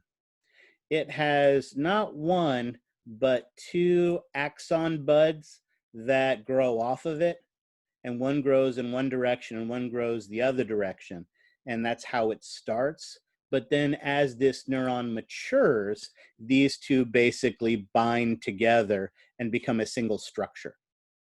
So what starts as two structures becomes one structure. So technically it didn't start as just one process coming off. So that's the reason they use the term pseudo-unipolar. But for our purposes, it's unipolar. If your book didn't use the term pseudo-unipolar, I wouldn't have wasted this 30 seconds talking about it because it's not important for what we're discussing or what we're talking about. However, if you see that term, you like the term, you want to use the term pseudo-unipolar, you can use these two terms interchangeably. Unipolar and pseudo-unipolar are interchangeable for us. They mean the exact same thing. Okay? So like I said, 30 seconds you will never get back in your entire life, but I have to mention it because your textbook talks about it. All right, questions on that? All right, notice neither of these look like what we called a typical neuron. So a typical neuron is our third structural classification, the one we have not identified yet. And if you remember, it had one axon, but remember we said it has many dendrites, or more specifically, 2 or more dendrites. And if you have 2 or more dendrites in one axon, you have at least 3 processes. So you no longer are unipolar, you no longer are bipolar, you are now what we refer to as multipolar.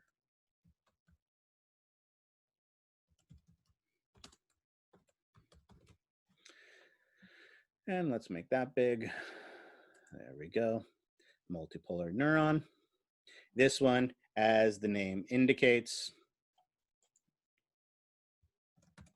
has 2 or more dendrites and plus 1 axon. And not surprisingly, since this is what we called a typical neuron, this is the one that is most common. So let's actually be consistent again. Text black. This is the most common type. 2 or more dendrites plus 1 axon. And the good news is we know exactly what this is going to look like. We have a centrally located, well, way too big. A centrally located cell body.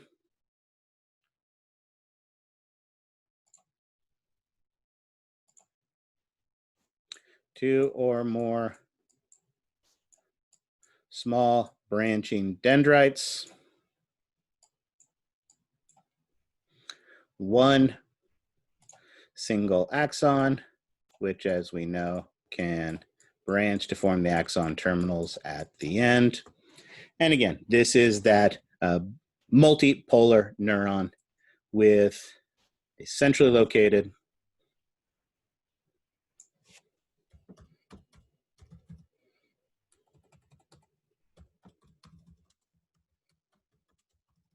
cell body, 1 axon, and 2 or more dendrites. And again, information goes down the screen this way. All right. Questions on that? So now we have identified our 3 functional classifications. Now we've identified our 3 structural classifications. And if we've learned nothing in this class, it's that we know these things probably relate to each other. So is there a relationship between our structural classifications and our functional classifications?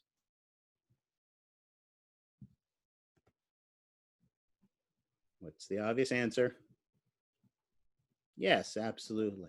There absolutely is. All right. As it turns out, and let's talk down here first, our unipolar neurons are, or let's say this way, form most, I'll just be a little bigger, of our sensory neurons.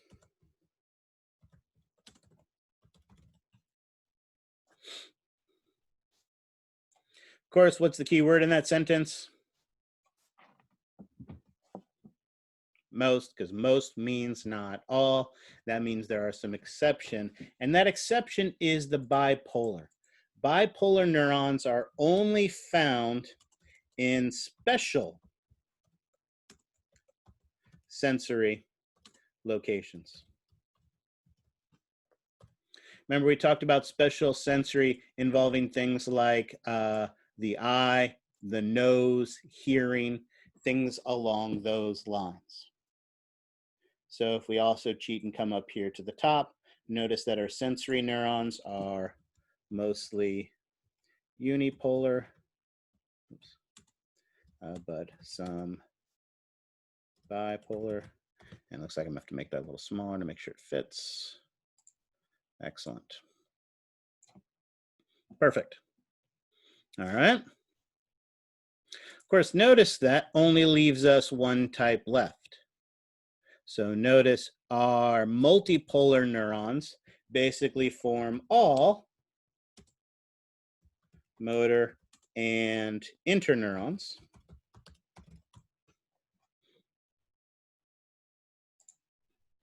So our multipolar neurons form all our motor and all of our interneurons, and our motor neurons are all multipolar, and our interneurons are all multipolar. There you go. So notice, if you took all of the neurons out of an individual's body and put them in a bucket, it would hurt a lot.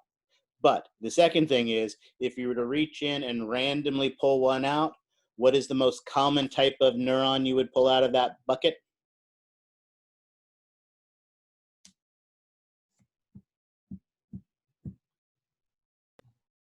Bipolar. Was that the most common one? A multipolar neuron? And you'd get partial credit for that. It would be a multipolar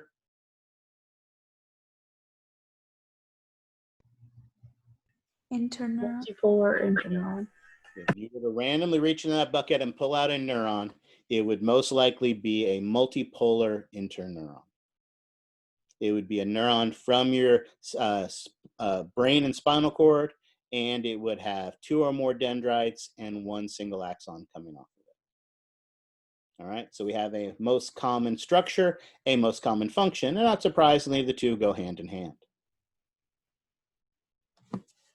All right, questions on this? All right, I like that I've done this. So I saved this, I'll share this on our website as well. I'll share all of these that I've taken so far on there because I like that. But let's look at it again with the pretty pictures from your textbook. So for that, I need to switch back here. And we can see our different classifications. Here's our structural classifications of our neurons. Again, these are based on the number of processes that we have coming off of the cell body. And there are 3 structural classifications. Our bipolar neuron, and here if you don't like my art, here we see the pretty picture from your textbook. Bipolar neurons, where's my highlighter? Centrally located cell body, 1 dendrite that connects to it, 1 axon that comes off, 2 total processes. And functionally, we know they are found only associated with our special senses. So in the retina of our eye, in our inner ear for our hearing and balance, in our nose for our sense of smell. Here we see that unipolar neuron with a laterally located cell body, a peripheral cell body, 1 single axon that has dendrites that connect directly to the axon, carrying that information to its destination. And as we mentioned, these unipolar basically form most of our sensory neurons. So they're the afferent neurons carrying information into our body, into our brain and spinal cord, I should say. And here is our most common type, the multipolar neuron, centrally located cell body, 2 or more dendrites branching off of it, single axon, and again, both our motor neurons and our interneurons have this distinct structure. So that does seem to pose a problem for me. If both my motor neurons and my interneurons are both multipolar, if I see a multipolar neuron, how am I going to know if it's a motor neuron or an interneuron? How am I going to tell the 2 apart?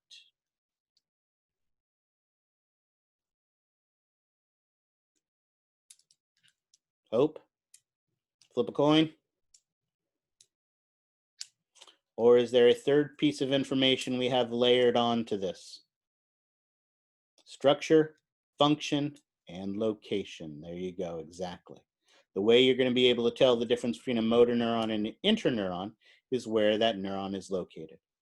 What part of the nervous system it is located in is going to tell you which of its specific functions it's going to be. All right. Again, beating the dead horse, 3 functional classifications based on the direction it carries the impulse, it carries the information. Motor is efferent, out of the central nervous system, out of the brain and spinal cord. And those are, again, primarily, there's always exceptions, but for our purposes, they're all multipolar. Sensory, afferent, coming into the central nervous system. Most are unipolar, but again, those special senses are bipolar. And again, making up over 90% of the neurons. Most of the neurons in your body are found in your brain and spinal cord, are our interneurons. They're the ones between the sensory and motor.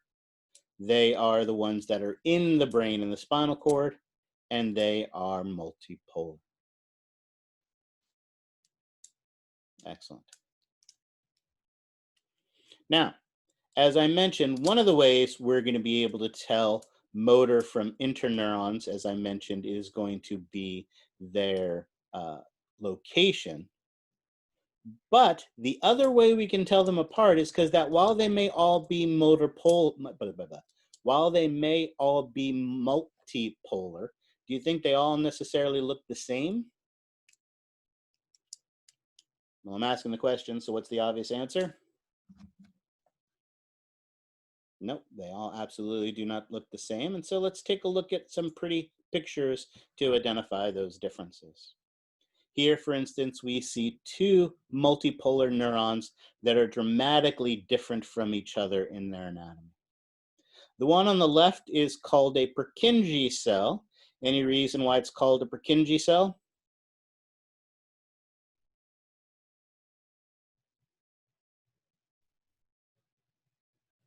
Come on, why is it called a Purkinje cell?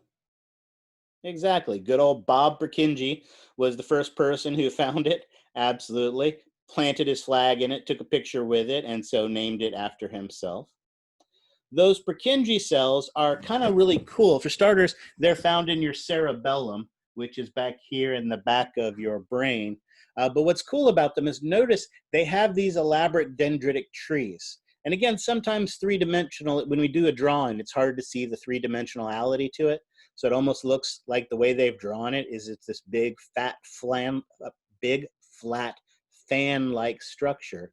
And it turns out that's actually what it is. If you were to take this cell and rotate it to the side, you would see that all the dendrites do indeed line up in a row. So it has this very unique fan-type shape to its dendrites. So it has a unique shape, it has a unique location, and it has a unique name because good old Bob planted his flag in it, right? Notice next to it is a pyramidal cell. This pyramidal cell gets its name based on its shape. The body of it looks like a big triangle pyramid.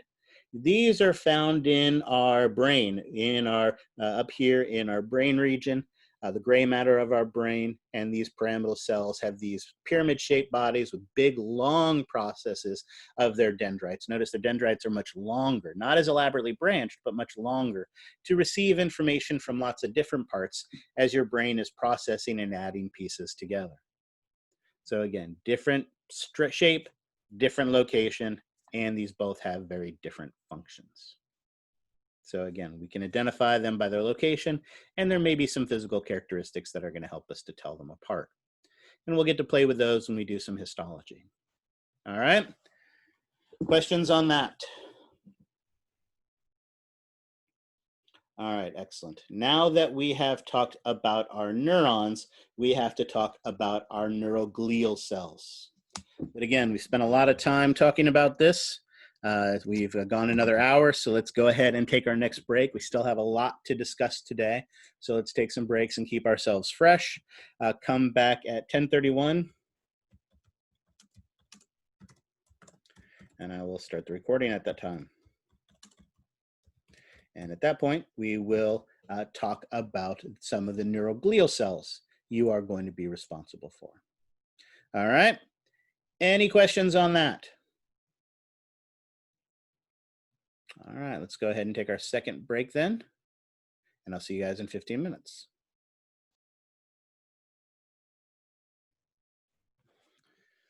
All righty. I think we're on. Yep. Okay, perfect. Excellent. So we have talked about the anatomy of the neurons. But what we need to do now is talk about the anatomy of the neuroglial cells. Again, these are those quote unquote support cells, the cells that have been found. And again, we can use the term glial cell and neuroglial cell interchangeably. And what I will tell you right now is that there have been close to 100 neuroglial cells that have been identified and described in the literature on this. We are going to focus merely on the 7 most common.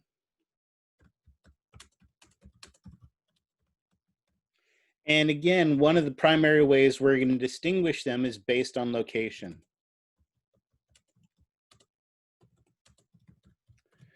Some are located in the central nervous system, and those are different from the ones that are in the peripheral nervous system. So we are going to identify them, talk about the specific ones, and where they are found. Here we have a pretty picture from your textbook that shows those 6 most common ones that we are going to be talking about. Notice 4 of them are found in the central nervous system and 2 of them are found in the peripheral nervous system. So let's take a look at those. Starting first with our astrocytes. Astrocytes are the most common type of glial cell that can find, and you can see from the illustration here how they get their name. It has a centrally located cell body with lots of processes that come off of it. Right, so it kind of looks like a star. That's where it gets its name, astrocyte, astronauts, right? It has this star-like appearance to them. These processes that come off help to form the scaffolding of the brain, right? These are there to help to give structure and function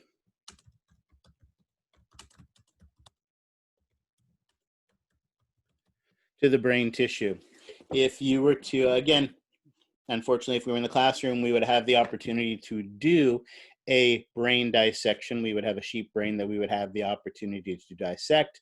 There are plenty of YouTube videos. I don't happen to have one of them, but plenty of YouTube videos and other ways that you can look at dissections of the brain and see the different anatomy of them. But if you get a chance to do this, we do this with fixed tissue. Basically, what they do is a fixative to cross-link the proteins, and it kind of makes it and gives it the consistency of kind of like a soft rubber bouncy ball. If, however, you were to actually reach into the skull and pull out a non-fixed brain, what you'd find is it has the structure and the consistency of like a Jell-O jiggler. So it doesn't have a lot of structure, doesn't have a lot of form and shape to it, but what is there is primarily formed from these astrocytes. So it helped to maintain the integrity and the shape of the brain, give it its consistency. It also plays a very important role in maintaining the metabolism, or let's say it this way, maintaining the environment around the neurons. Producing an action potential is an incredibly dynamic process, as we will see. It is probably the most complicated process we'll talk about, but even that, it's not super complicated. Just a little more complicated, but shorter than a muscle contraction. So that is definitely a good thing. It is a very dynamic process. And so we need a lot of help. The neurons need help maintaining the metabolism and the ion concentrations of their environment. And so our our astrocytes do things like they metabolize neurotransmitters. Remember, one of the things we talked about is one of the ways we get rid of a neurotransmitter in a synaptic cleft is by having it diffuse out. And if it diffuses out, it can't affect that synapse anymore. But if it floats out, it could always go to another synapse and cause problems. We don't want that. So it is going to metabolize neurotransmitters. It is going to help, it's going to play a vital role in maintaining potassium concentrations. Potassium concentrations are vitally important. So it maintains the environment, it maintains the metabolism, and all of that by itself, forming the shape, forming the structure, doing all these things are vitally important. But even that isn't the most important thing that these astrocytes do. Probably the most important thing that they do, as you can see from the illustration, it takes some of its processes, and let me grab the highlighter here. Notice some of the processes it takes and it wraps around these blood vessel capillaries, right? Notice it's forming scaffolding, helping to hold this axon in place, this neuron in place. But a lot of its processes are wrapping around a capillary. Capillary is, of course, where the exchange of material takes place.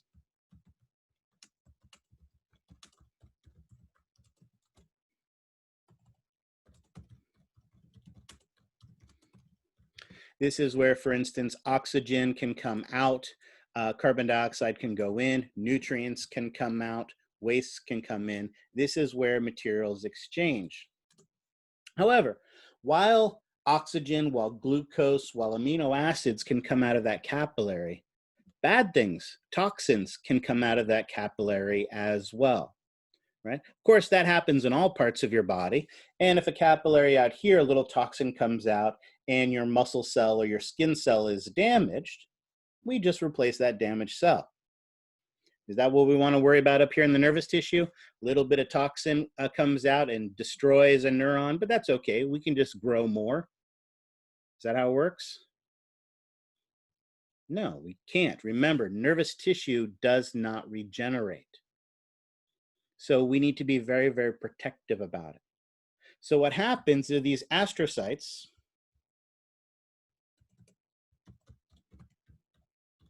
wrap their processes around a capillary. And they do this to help to filter what can get into and out of our nervous tissue.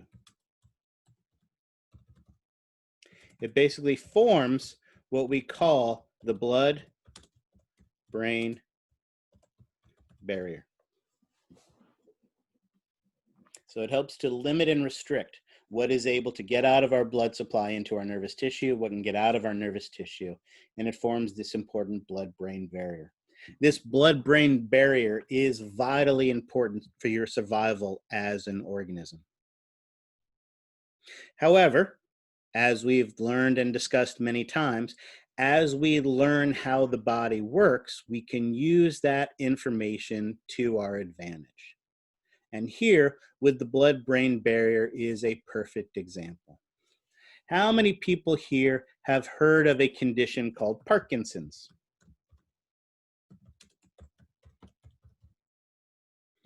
Anyone here heard of Parkinson's disease before? At least one person? Anyone else?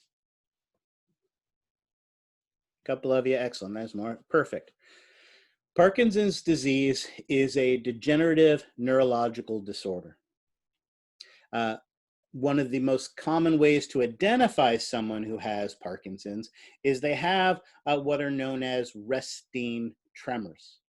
When their arms are sitting there at their side, they have this tremor to their appendages as they're just sitting there and it's resting. Now, obviously, I'm not resting and I'm holding it up, but again, it's the easiest way for me to identify. Sometimes, as they're making a motion to go grab their coffee cup and drink their coffee cup, there will be starts and stops to their actions as they're doing it. It won't be a smooth motion, and they have this resting tremor. Now, the cause of Parkinson's disease is not fully understood, but one of the things we know about Parkinson's disease is people that have Parkinson's disease lack a certain neurotransmitter in their brain, and that neurotransmitter is called dopamine. Dopamine is a neurotransmitter that we're learning more and more about. Dopamine levels play a role in some types of social anxiety and other types of things along those lines. So dopamine has a lot of different roles in the body. But one of the interesting things about people that have Parkinson's disease is that they are incapable of making dopamine. So one of the things that they wanted to, once they found this out, again, the more we understand the body, the more we can manipulate it, is we thought, hey, if we could put dopamine into these people's brain, do their symptoms get better? Again, this is not a cure. This is a treatment for symptoms.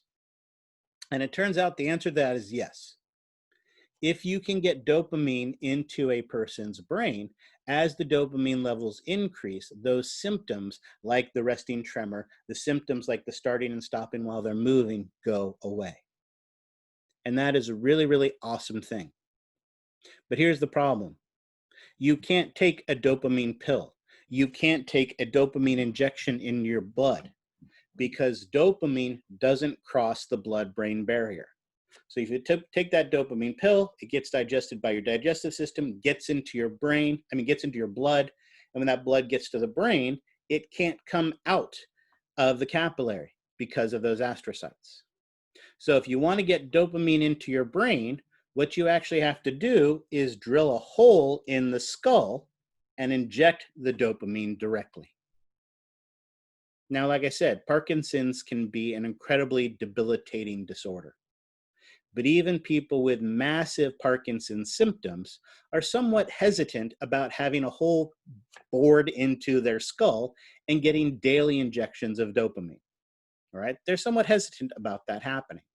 So what many scientists and many pharmaceutical companies try to do is find a way to get past this. It turns out they were actually able to discover a particular chemical, and that chemical is called L-DOPA. L-DOPA is a precursor to dopamine. Do you guys understand what precursor means? Again, a chemical, a molecule like dopamine doesn't just spontaneously appear in your brain. We take bits and pieces and we put those bits and pieces together and modify those bits and pieces, and then you have that project. It's like a house. A house doesn't spontaneously appear. First, you have to build a foundation, then you have to put on the sheetrock, and so on and so forth. There's all these building blocks that are putting together. Well, it turns out L-DOPA is one of those building blocks. And it turns out L-DOPA will cross the blood-brain barrier. So what a person was able to do is take a pill of L-DOPA, get it into their blood. Once it's into the blood, it crosses the blood-brain barrier into the brain. And then once that L-DOPA gets into the brain, their brain is actually able to convert that L-DOPA into dopamine. No more holes drilled in the head, but you reduce the symptoms, the patients are happy, the stockholders of the pharmaceutical companies are happy, everybody lives happily ever after. Right? Once we understand how something in the body works, we often want to then try to manipulate it to take advantage of that to our benefit. And this is a great example. Again, this isn't a cure. Parkinson's doesn't have a cure, but this can dramatically reduce symptoms in many of the patients. All right, questions on that? All right, I wrote a lot of pretty words here, but let's take a look at the pretty words from the actual slide itself. Again, it forms that blood-brain barrier, that vital function, provides structural support, metabolizes neurotransmitters, maintains potassium balance, does all of these important things. And like I said, these are the most common neuroglial cells in the central nervous system. So reach into the brain, pull out a glial cell, it's most likely going to be an astrocyte. All right, questions on that? All right.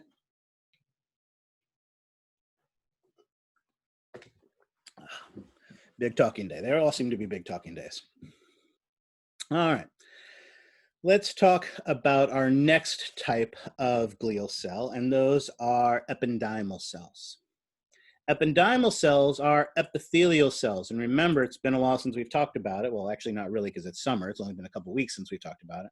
But epithelial tissues line surfaces. And in this case, it is going to line the surfaces on the outer surface of the brain and spinal cord.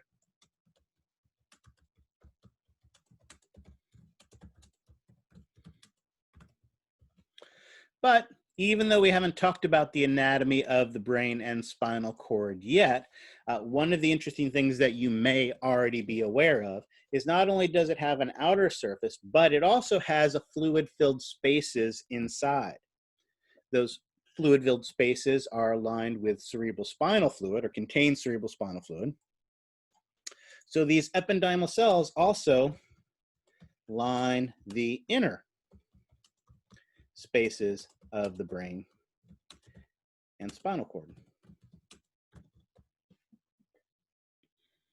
So these ependymal cells, and here we see a row of them here. They help to form an epithelial membrane on the outer and inner surface of our brain and spinal cord. Things like the central canal and the cerebral cavities, which we have a fancy word for. We're going to call them ventricles. And again, oops, so I spell it right. The ventricles, which we'll talk about when we get to those.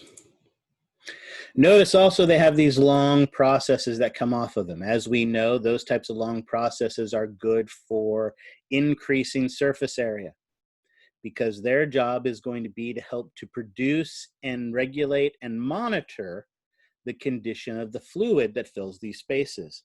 There is fluid that surrounds and protects the brain on the inside and on the outside called cerebrospinal fluid. But it's more than just a cushion. Right? It contains chemical signals, oxygen and nutrients. It's a removal of waste. So the cerebrospinal fluid, and we'll talk about its production, we'll talk about its function in a little bit more detail, but these cells play a vital role in producing and maintaining and regulating that cerebrospinal, notice all one word, it's not cerebral spinal, two words, it's cerebrospinal fluid, but it's still abbreviated CSF. All right. Questions on those? All right. Our third type of cell found in the central nervous system are glial cells. And again, there's always these alphabet soup terms you know you're going to have to spell at one point or another. And here's the big one, oligodendrocytes. And that is how you pronounce it. But again, I don't care how you pronounce it as long as you spell them correctly. Notice they are a little bit similar to our astrocytes. So let's write that down. They're similar to our astrocytes. Oops, if I spell similar, I mean two correctly. In that they have a centrally located cell body and processes that come off of them.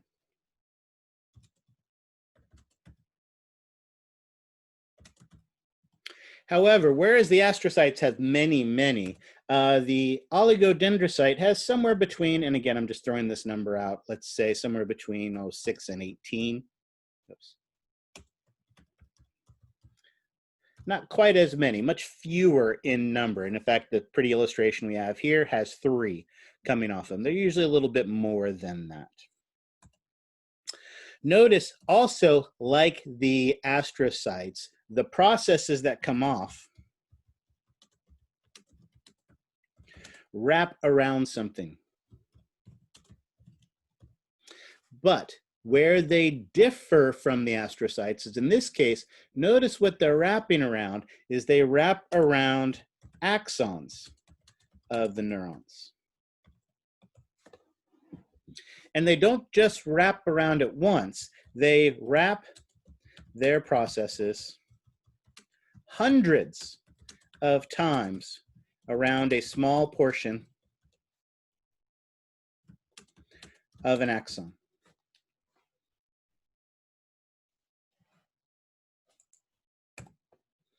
When they do this, they form a specialized protection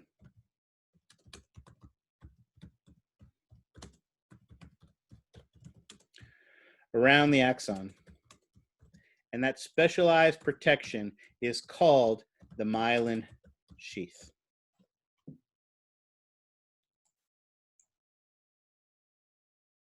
Now, notice if this thing has something like 6 to 18 processes, then that means that it can form myelin around multiple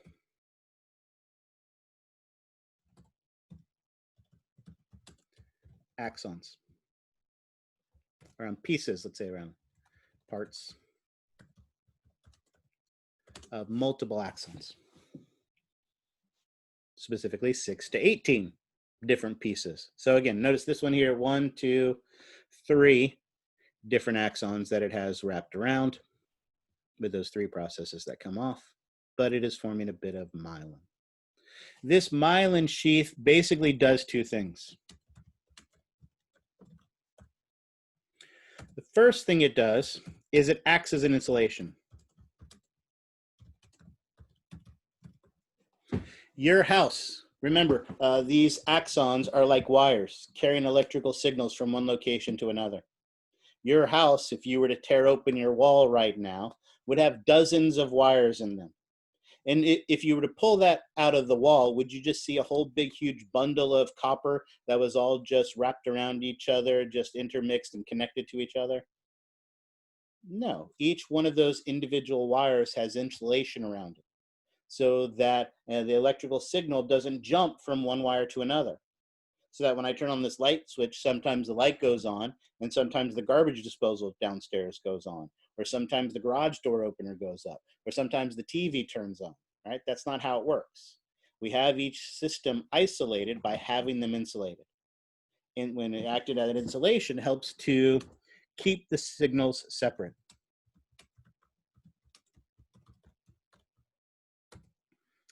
But that isn't even the most important thing that our myelin sheath does. The most important thing that our myelin sheath does is it actually speeds up our action potential.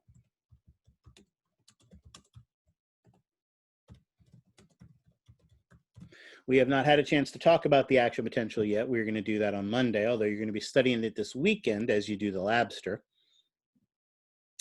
Action potentials are incredibly useful, incredibly powerful, but they can be relatively slow. What our myelin sheath can do is it can actually speed up an action potential up to 5 times as fast. Or 5 times faster, I guess would be the appropriate way to say that.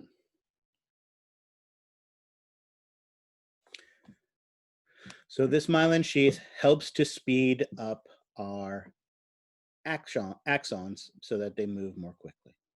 Now, let's take this one more step forward. Again, remember what these oligodendrocytes are doing is wrapping their plasma membrane hundreds of times around an axon.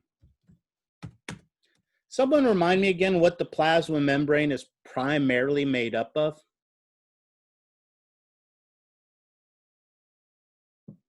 What is the plasma membrane of a cell primarily made up of? Phospholipids, exactly. So what we're taking is phospholipids, or again, more specific, well, not less, more specifically, less specifically, we're taking lipids and wrapping them hundreds of times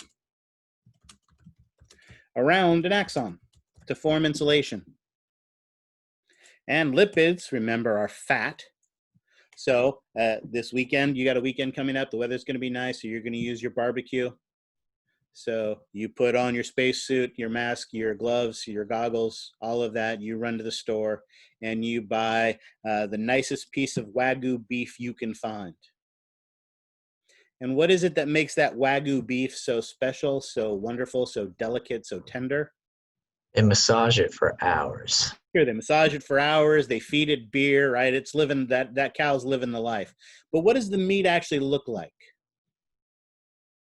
It's got a lot of fat in it. And how do you know it has a lot of fat in it? What It color? looks like Yeah, it looks marbled.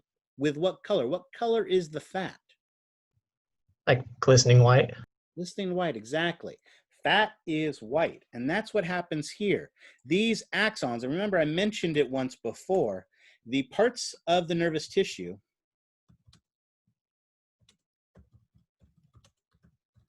that are formed, the parthos, that's something totally different. The parts of the nervous tissue that is formed by axons are usually making you hungry, exactly, are usually myelinated, is formed by myelinated axons. And so those parts of the nervous tissue that are formed by myelinated axons, because of all of that fat, we call it the white matter.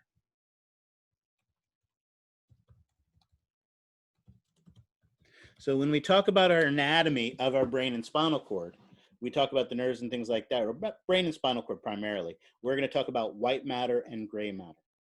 The white matter is made up of the axons because the axons are myelinated, have all this fat on them.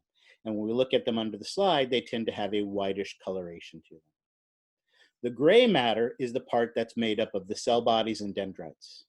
Cell bodies and dendrites don't produce action potentials. Cell bodies and dendrites don't have myelin. So without those hundreds of layers of fat on them, the cell bodies and dendrites form your gray matter. So when we form and talk about the nervous tissue, we're going to talk about the brain and spinal cord. We're going to talk about gray matter and white matter, and this is what makes it white. This myelin sheath, these hundreds of layers of fats, these hundreds of layers of phospholipids wrapped around the axons, make them white and form our white matter. All right? Questions on that? All right, we did all of this here, but again, let's do it again. Form the myelin sheath around multiple axons in the central nervous system, which increases the speed of the action potential, right? Insulates them as well, forms the white matter, but increases the speed. All right? Questions on that? All right, excellent. One more found in the central nervous system, and those are our microglial cells. These microglial cells are in many ways, essentially, they're very similar to the white blood cells, right? So these are kind of the white blood cells of the nervous tissue. And they're phagolytic cells. What does it mean to be a phagocyte? Speaking of Cody being hungry, what does it mean to be a phagocyte? Right, they engulf, they eat, absolutely. Their job is to eat, engulf, I like that term, engulf. Destroy, basically harmful outside material. What the fancy word for that is we call pathogens. But they can also remove dead and damaged cells. So they remove dead and damaged cells as well. So you have a brain injury, a traumatic brain injury, right? And as you get that traumatic brain injury, they come to the site of the injury. They can actually migrate through the tissue to the site of the injury. If there's been a crack in the skull and anything harmful, any bacteria or viruses have gotten in, they can destroy those, but they will also remove dead and damaged cells as well. That in and of itself is definitely a good thing. However, as we've talked about, if 3 neurons are damaged or destroyed and it removes those 3 neurons, can we replace those 3 dead neurons, those 3 removed neurons? Not a trick question. If you have 3 neurons in your brain that die, can you replace them? No, we cannot. Right? And so that's part of the problem, because part of the problem is they play a role then. I need this here. These cells obviously play a role in the loss of neurons, and that neuron is going to be replaced with a fibrous connective tissue, and that fibrous connective tissue isn't going to function the same way the neuron does. So it plays a role in our traumatic brain injuries. It does play a role in our traumatic brain injuries. Now you're going to say to me, but Dr. Slutsky, you just said that those neurons were already dead. And that is true. If the neurons are already dead, then removing them is a good thing. But it turns out these microglial cells are a little overzealous. They don't just remove dead, but remember I also said they can remove damaged cells as well. And one of the problems is one of those damaged neurons might have been able to recover. Just because it was damaged doesn't mean it's definitely going to die. It might have actually recovered. And if it recovers, then it is going to be able to function. All right. We understand this because obviously studying traumatic brain injuries is something that is very important to do. Now, of course, I'm going to tell you a story, and this story is going to make you very, very angry. So I will tell you 3 things about this story. This story happened a very long time ago. All right, so this happened, yes, it happened locally at UC Davis, but it happened a very, very long time ago, right? And I promise you all of the researchers involved all died very horrible, very painful, very slow deaths. Okay, so everybody got their just desserts. It absolutely, and it happened a long time ago. So again, before you grab your signs and your pitchforks and your torches and you run down to Davis, know that none of these people are there anymore. All right, so with that being said, let's tell a story. This story involves rats. Rats are one of the common models that are used for studying this material. I need some space so I can do my drawing. And one thing we know about rats is that they can learn, right? They're relatively smart as far as that things go, but they can learn. So what they would do is they would take rats and they would put the rat into a pool. So here's my rat. We'll make him brown. There's my rat. Here's his head. There's his tail. And there's his little legs. And they would put the rat in a swimming pool that was filled with water. And rats can swim, but they're not super efficient at it, right? Kind of like us. We can swim, but we're not super efficient at it. So if we put you in the deep end of the pool and locked you into the deep end of the pool, you'd be able to swim around, you'd be able to tread water, but you'd start to get tired after a while. So is that something you'd want to do for hours and hours and hours? No.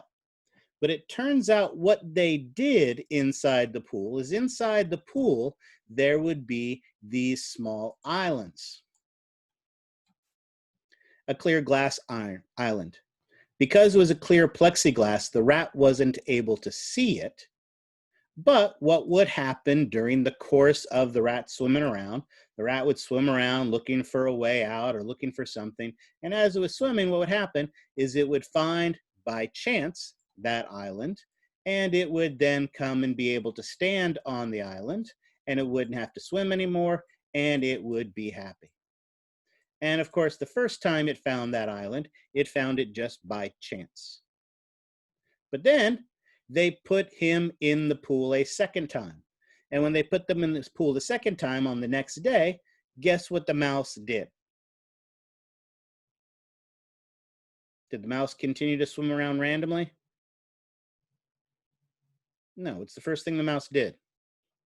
Looked for the island, absolutely. He swam towards and tried to find the island so that he could be there. And so what would happen is they would time, I'll put a little clock here, how long it took him when they put him in the water to find the island. Because they have a memory of where it is, they put him in there and they would count the time for how long it would take him to find the island after he found it the first time. All right? And they do that for a week or two, get an average of how long it takes him to find the island. Then what they would do is they would take our rat, oops, my rat can't be purple. My rat has to be brown.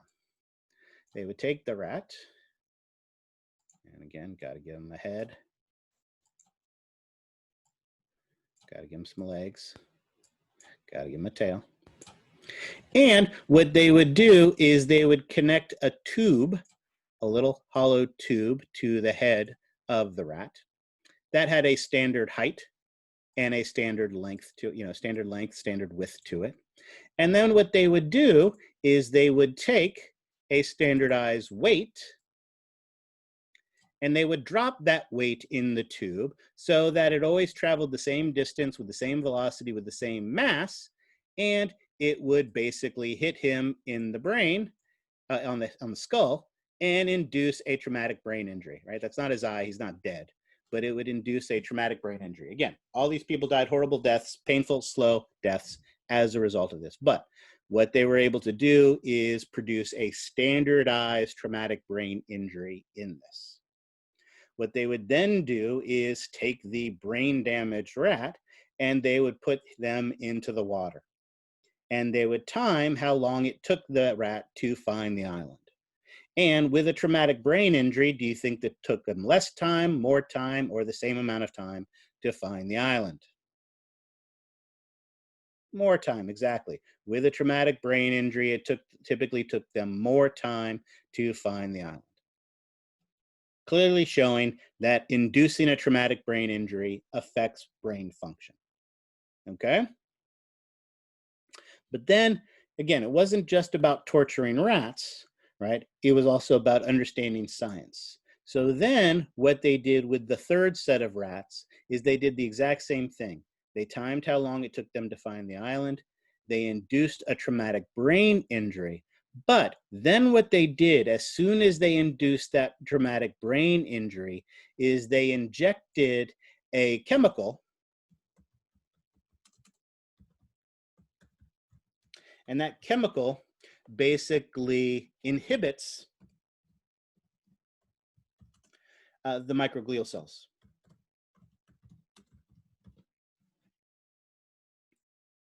It stops the microglial cells from doing their normal job, right? Finding pathogens, destroying dead cells, destroying damaged cells. And when they inhibited these microglial, I'll be honest, I don't remember exactly what medication they used for this, but there was a chemical that was used for this that was able to inhibit the microglials in the mice. The microglial in the mice are slightly different from our microglia, so they're not affected in the same way. But this is what led to some of the medications and things like that that are in treatment that are used this way. And what they found is when they inhibited the microglial cells and they then put them into the tank, the mice actually functioned better. There was less cognitive deficit.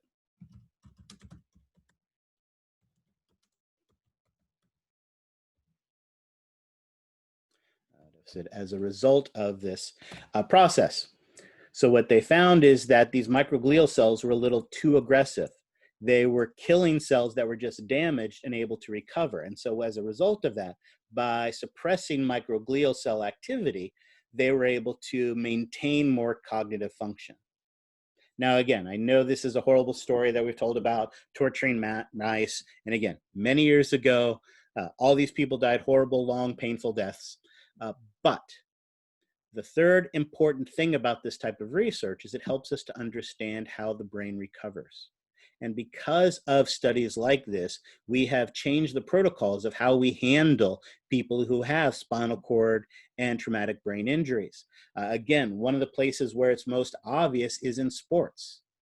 Right? In football, back in ancient times when they were able to play football, you'd have people massively crashing into each other and commonly would have traumatic brain injuries or spinal cord injuries and things like that. And often when that happened, that person basically was paralyzed for life. Right? Whereas 2 or 3 years ago, there was a player on the Buffalo Bills who, again, head down during a tackle. So obviously techniques and things like that they've worked about with, but head down during a tackle, had a spinal cord injury in the first preseason game of the season, and he was actually back playing before the season ended. Things like compression, things like stability, things like cold compression, and things along those lines. We have changed the ways that we deal with traumatic brain injury patients to help to do things like suppressing microglial cell function with cold and things along those lines to help to decrease the amount of traumatic brain injury and decrease the amount of function that is lost as a result of these traumatic brain injuries. So again, it is, like I said, it is a gruesome tale that we tell, especially if you happen to like rats. But again, there is some point to these types of things. The goal isn't just to, be a horrible person and mistreat animals. The point is to gain knowledge that we can use to benefit us as a society. All right. Questions on that? All right, excellent.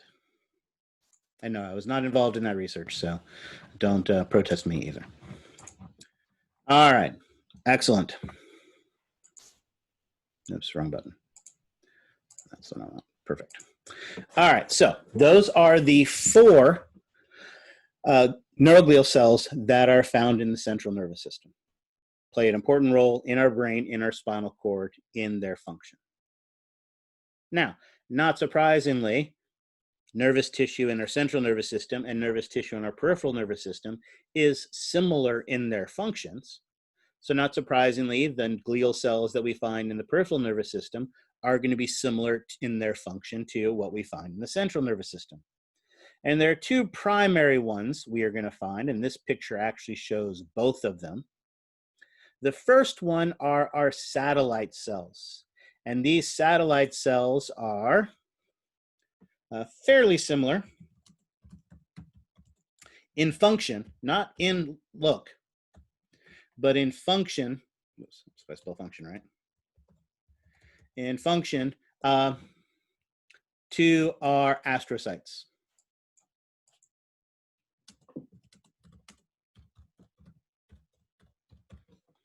Notice their structure is very, very different, and their structure actually helps us to see and understand the name. I will use brown so that it stands out. Notice satellite cells, as their name indicate, basically wrap around the cell body of the neuron. Just out of curiosity, what would the structural classification of this neuron be?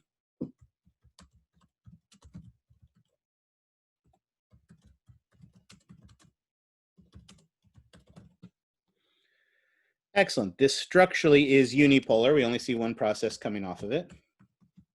And what's awesome about that is if we can figure out the structure, we also know its functional classification.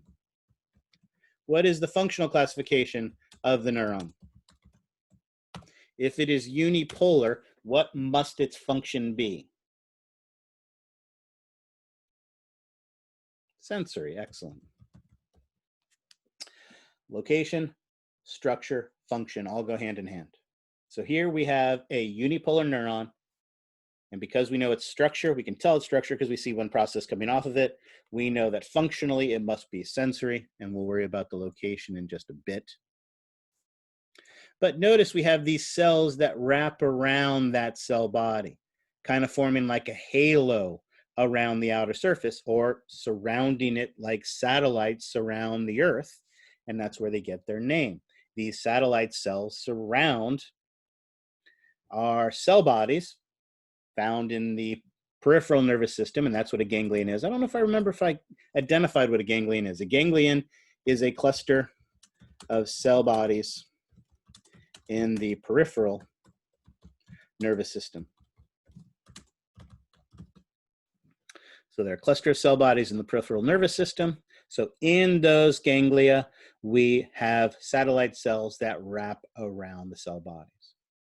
So they look very different from our astrocytes, but they are similar in function. They are going to metabolize neurotransmitter. They're going to maintain ion concentrations, right? And they're going to maintain the interstitial fluid.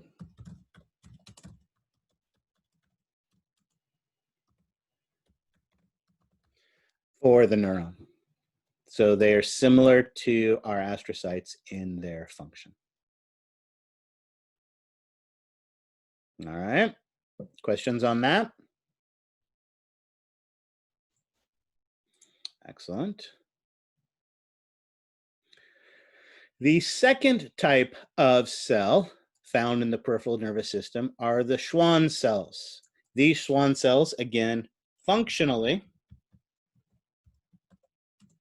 are similar to the oligodendrocytes.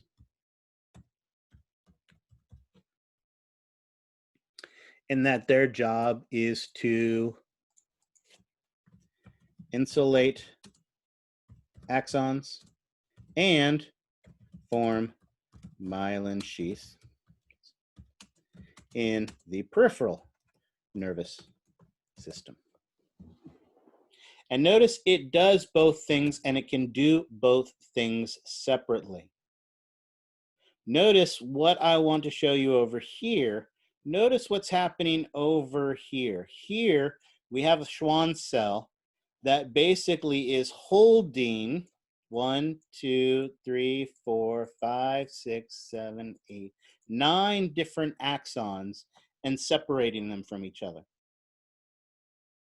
So notice over here, it is isolating or insulating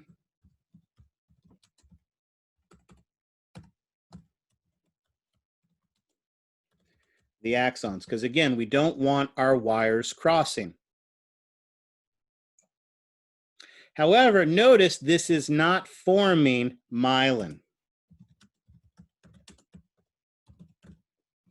So in fact, these 9 axons, we would say, are unmyelinated axons. Most axons are myelinated, but not all of them. So these are unmyelinated axons that we see over here. And I've kind of screwed myself space-wise. I think that works. That'll work. Excellent. Remember, to form myelin,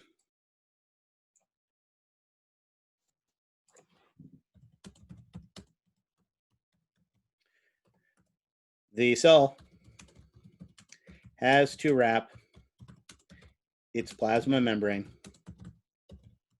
hundreds of times around the axon. When that occurs, we get our myelin sheath. And so our Schwann cells can isolate or insulate axons, but it can also form myelin sheath. Now notice one other thing. When our Schwann cells form myelin, notice they're not forming multiple processes. There are no processes on Schwann cells. So notice what's happening is the entire cell wraps its whole body hundreds of times just around one portion of an axon. So notice on this particular illustration, there is 1, 2, 3, 4, 5, 6, 7 different Schwann cells, all wrapping around a small piece of just one axon. So obviously it takes many, many, many Schwann cells to wrap around a single axon going from the small of your back all the way down to your big toe.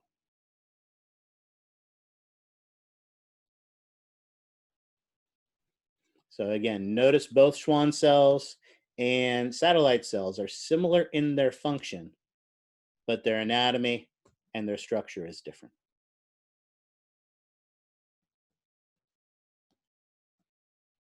All right. Questions on that?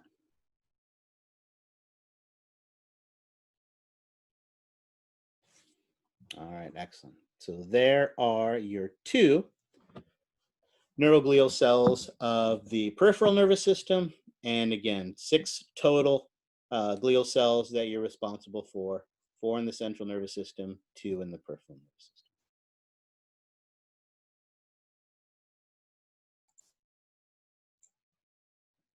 Excellent.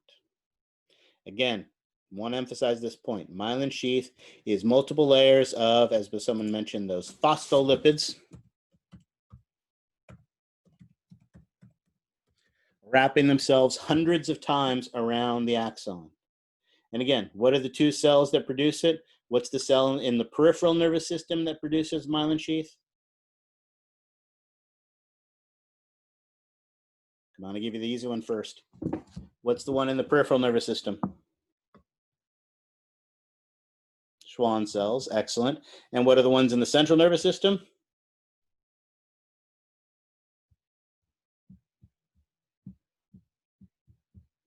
Oligodendrocytes, excellent. So those are the 2 that are responsible for that. And like I said, their job is to insulate the cells, but more important than that, they speed up the action potential. Again, notice we see here some unmyelinated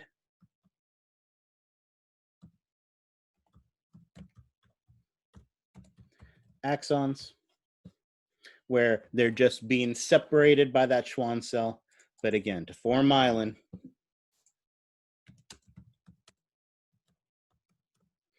must wrap hundreds of times around the axon. So this would be a myelinated axon.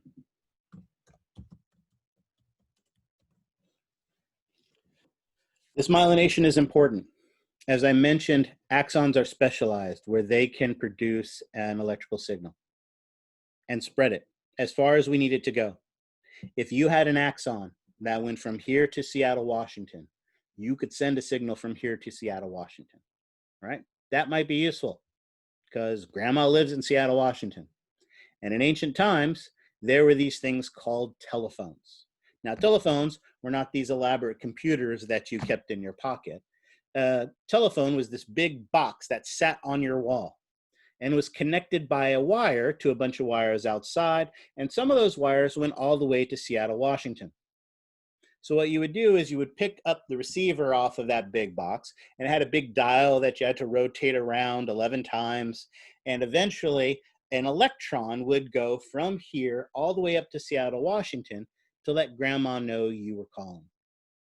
She would pick up the phone and say hello, and electrons would carry that hello all the way to you here in Sacramento. You would say hello back, and electrons would carry that signal back. And how long does it take those electrons to move along the wire between here and Seattle, Washington?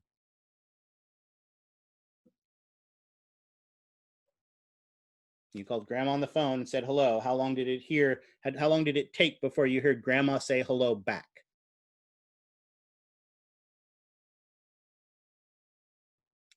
Even less than seconds, really fractions of a second. It's pretty much instantaneous, right? You say hello, she says hello. Hi, grandma, how are you? I'm great as well. How are you, right? And you're able to have an instantaneous conversation, right? Now, seconds, maybe if grandma is in London, England, because back in ancient time, there were these big, huge cables that ran along the, well, they're probably still there, ran along the base of the Atlantic Ocean all the way over to England. And if you had to talk about who are in England, then there was probably seconds. Hi, grandma. Hi, Sonny, how are you? I'm fine, grandma, thanks for asking. Right, there was a bit of a delay there, but between here and Seattle, Washington, instantaneous. I could actually send that same signal with a axon from here to Seattle, Washington. I could call grandma on an axon, and that information would get from here to Seattle, Washington. And she would be able to send a signal to me back. But when I said hello and sent that signal on an axon to get to Seattle, Washington, grandma's not going to get my hello till 2 days later. She then says hello back, and it takes 2 days for that signal to get to me. I ask, how are you? 2 days to get to her, right? Grandma's dead before we finish this conversation. So it is a relatively slow process. And so we need to speed it up. And this myelin speeds it up at like 5 times, 5 to 6 times faster than an unmyelinated axon by itself. All right. So it's hugely, hugely important that we have this myelin sheath. All right. Questions on that? Excellent. All right. One more point on it. And I want to go back actually to these 2 previous pictures. Notice this picture here. And even this picture here, notice as we look at this picture here, here we have an axon covered with myelin. Notice myelin covers the axon, but it doesn't cover the entire axon. There are small little gaps in between the myelin sheath. These small little gaps, and let's look at it even closer. Here we see a close-up of 2 Schwann cells. And we notice again that there is this tiny little gap in between. The myelin doesn't completely cover the entire axon. There are these tiny little gaps in between, and these gaps are what are referred to as the nodes. Right? Now, technically, they are also referred to as the nodes of Ranvier, because good old Bob Ranvier was the first person who identified and described it. And again, node of Ranvier is incredibly fun to say, but unless you don't have to necessarily say it or spell it, just saying node would be fine. As we'll see, there are these nodes, these gaps in between. And as we'll see, those gaps are vital for the function of that neuron so that it functions properly. So there are gaps in between the myelin sheath. It is not a continuous layer. There are gaps in between. Hopefully the same is not true for the wires in your wall. Hopefully the insulation in the wires on your wall are continuous. But here the insulation is not continuous. There are spaces, gaps, or what we call nodes in between. All right. Questions on that? All righty, how are we doing on time? Okay, excellent. So we still have a little bit we have to cover, but again, now things start getting, well, it's a little bit dense, but at the same time, it is also, some of it is kind of review information as well. We still have a lot of stuff to talk about, but I think we could use one more quick break. So let's take one more quick break and then we'll come back and finish this off.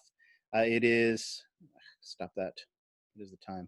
It is 11:30. So let's come back at, let's just take a 10-minute break because we don't have a full hour's worth of material to cover, but I do think we need a quick break. So again, just a quick 10-minute break, stretch, cup of coffee, bump of cocaine, whatever it is to get you through the rest of this. Make sure you do that. We will restart at 11:40 and then we will finish from there. All right, see you in 10 minutes. All righty, home stretch for the day. So, as we've talked about, one of the things that makes our neuron special is that it is able to produce an electrical signal, what we call a potential. However, what I've kind of gleamed over is that there's actually more than one type of potential. There is our action potential, which again is the one we have been talking about a lot up to this period of time. It is big, it is all or nothing, it is a positive signal. These are all things that we have talked about. And again, when I say it is all or nothing, what I mean by that is like we talked about before. We talked about there being a threshold, like pushing on a light switch. If I just touch the light switch, nothing happens. But if I push it hard enough, right, I can flick it up. And when I flick it up, the light comes on. All right? If instead I push it twice as hard, the light doesn't come on twice as bright. Right? If I only push it halfway up, the light doesn't come on halfway. It is all or nothing. It is a big positive signal. It is all or nothing. All right? So we do have this light switch that is all or nothing. And again, as we talked about, it only occurs on the axon because the axon has that special plasma membrane that allows it to produce it that we call the axolemma. And we specifically said that our cell body and our dendrites are not capable of producing action potentials. But that doesn't mean that it can't produce a potential, because while I have this light switch here in my bedroom that is on or off, right? If instead we were to go down into my dining room, you would find a different type of light switch, right? You would find one that had a dial on it so that I could change the conditions. If just me and my wife are alone having a nice romantic dinner, we want that light up nice and high so we can see each other, we can interact with each other, we can talk to each other and enjoy each other's company. If instead we're having a family dinner with our kids, you want to turn that down as low as possible so you don't have to really see the kids, you don't have to make eye contact with the kids, you can't see all the food that they're dropping onto the floor and everything that goes along with that. So we can change the intensity of it, right? Those types of signals are what we get on our cell body and our dendrites. And those are what are called graded potentials. Graded potentials are small. They are variable, and what I mean by that is they vary in their amplitude.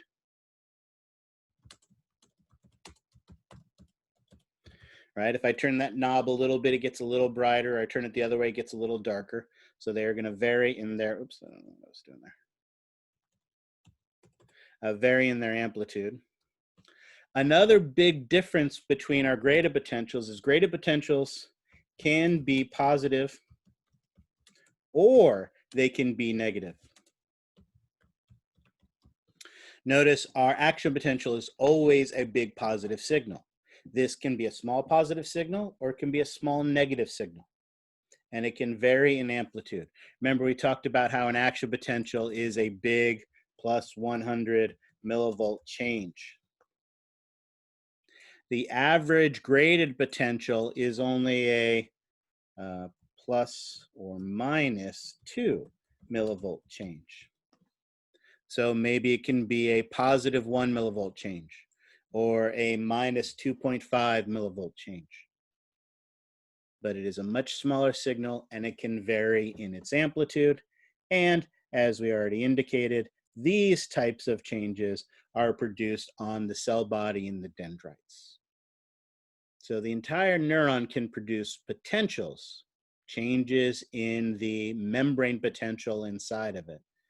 Some of them can be action potentials, some of them can be graded potentials. Now, one of the important things to talk about is when we're talking about these neurons and we're talking about these potentials, we're kind of talking about two things that they are similar to.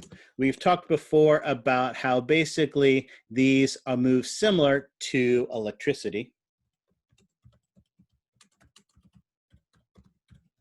Right, that electricity, when I turn the light switch, is an electron moving along a wire.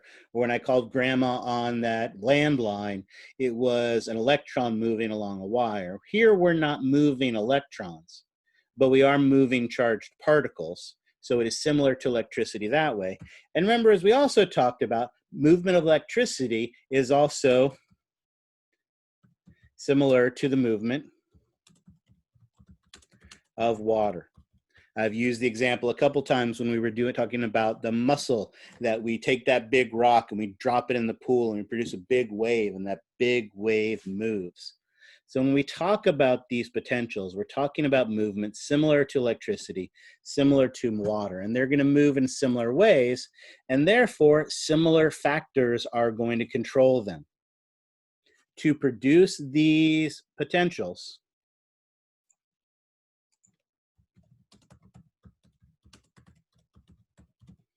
which, again, because they're like electricity, are essentially currents, right? If we think of it in terms of physics, it is a current we're producing. There's basically two things we need. We need our starting point, which is our resting membrane potential, which we already know about, and we need ways for ions to get into and out of the cell. So we need a starting point, the resting membrane potential, and we need a way to change the resting membrane potential. And the way we're going to change the resting membrane potential is by moving ions into, let's say it, or out of the cell. And if we're going to move ions into or out of a cell, then for that, we need ion channels. Okay? Hopefully that makes a little bit of sense. Let's see if we can make it more confusing. Let's start first here. When we look at a neuron, or really any cell, so we'll just draw a good old-fashioned any cell here. We know that our neuron, like any cell, is polarized, meaning that there are differences in the concentration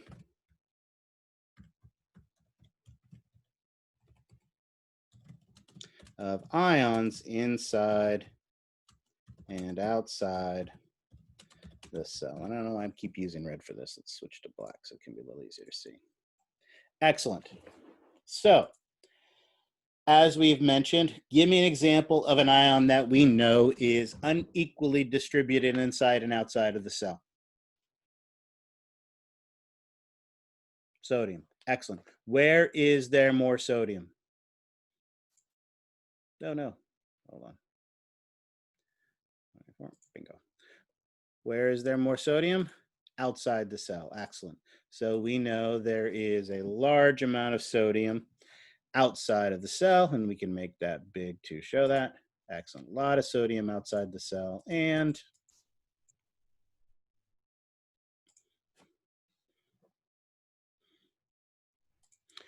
very little sodium, oops, inside the cell. Perfect.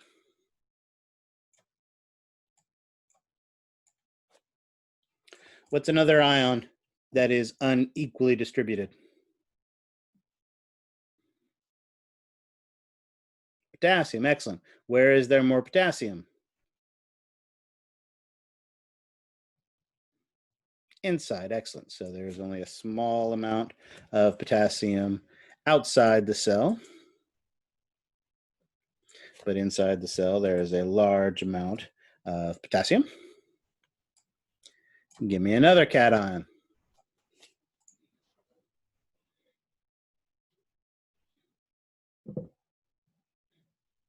Calcium, the one that makes cells do wonky things.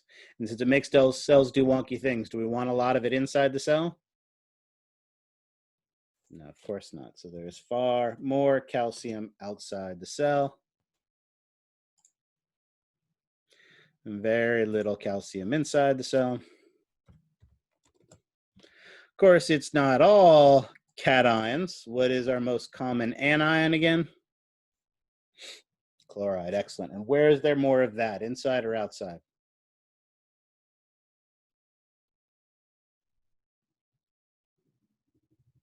Outside, excellent. So very little chloride inside the cell. But out here, outside the cell, we've got bunches.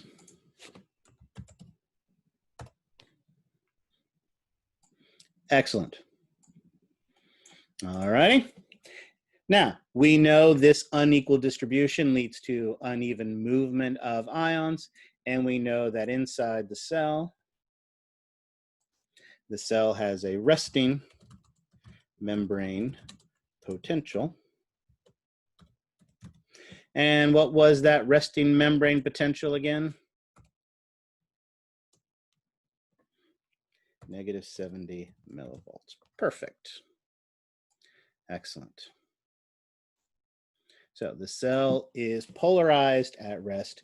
We have this setup where we have all of this going on inside and outside, driving changes that are going to take place. Now, remember, resting membrane potential, and this is probably important to say. I wonder if I can change that. Yeah, perfect. Resting membrane potential is where the cell is at equilibrium.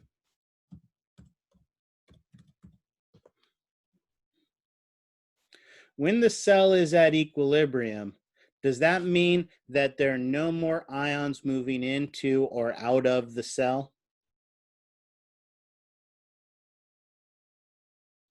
No, remember, equilibrium is not when there's no movement. Equilibrium is when there is no net change. At resting membrane potential, lots of ions are moving inside and outside of the cell. But there's no net change. So that means for every one positive one that leaves, one positive one enters. Or if one positive one leaves, one negative one leaves as well. There's no net change. So there's still lots of movement, but there is no net change. So it is at equilibrium. The reason ions are constantly moving is because we have two types of channels. Some of these channels are leak channels. And with a name like leak channels, guess when they are open?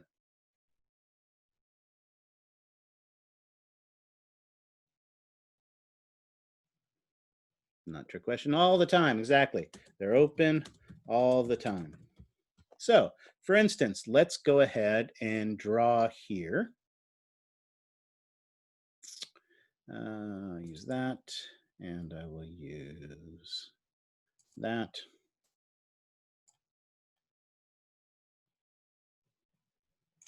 a sodium leak channel.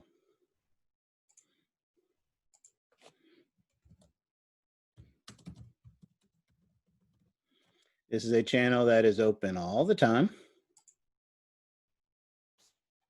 And since it's open all the time, guess which way sodium moves through a sodium leak channel?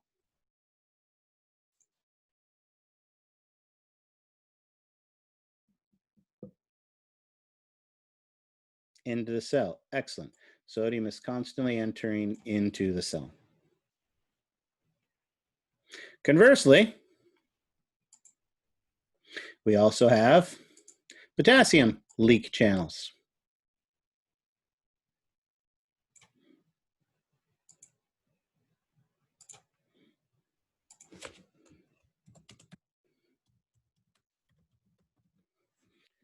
Guess which way potassium moves through a potassium leak channel?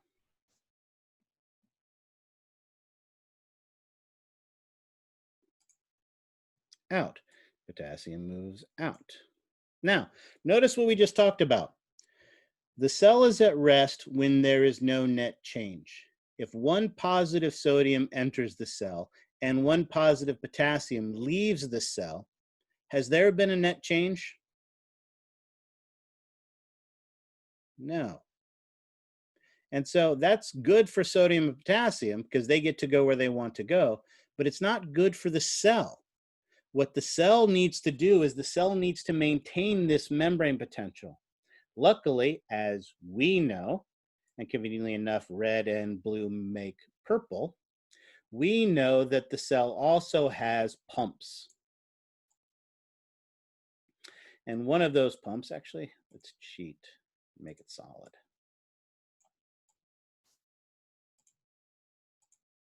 One of those pumps just happens to be called the sodium-potassium pump, or sodium-potassium ATPase. Both are acceptable names for that.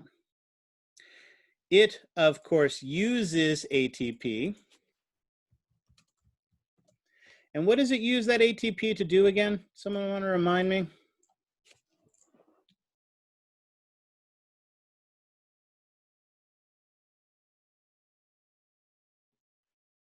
What does our sodium-potassium pump do?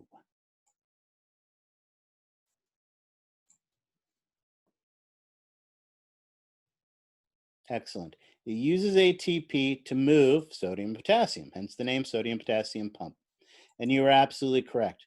One of the things that it does is it uses that ATP to move 3 sodium out of the cell.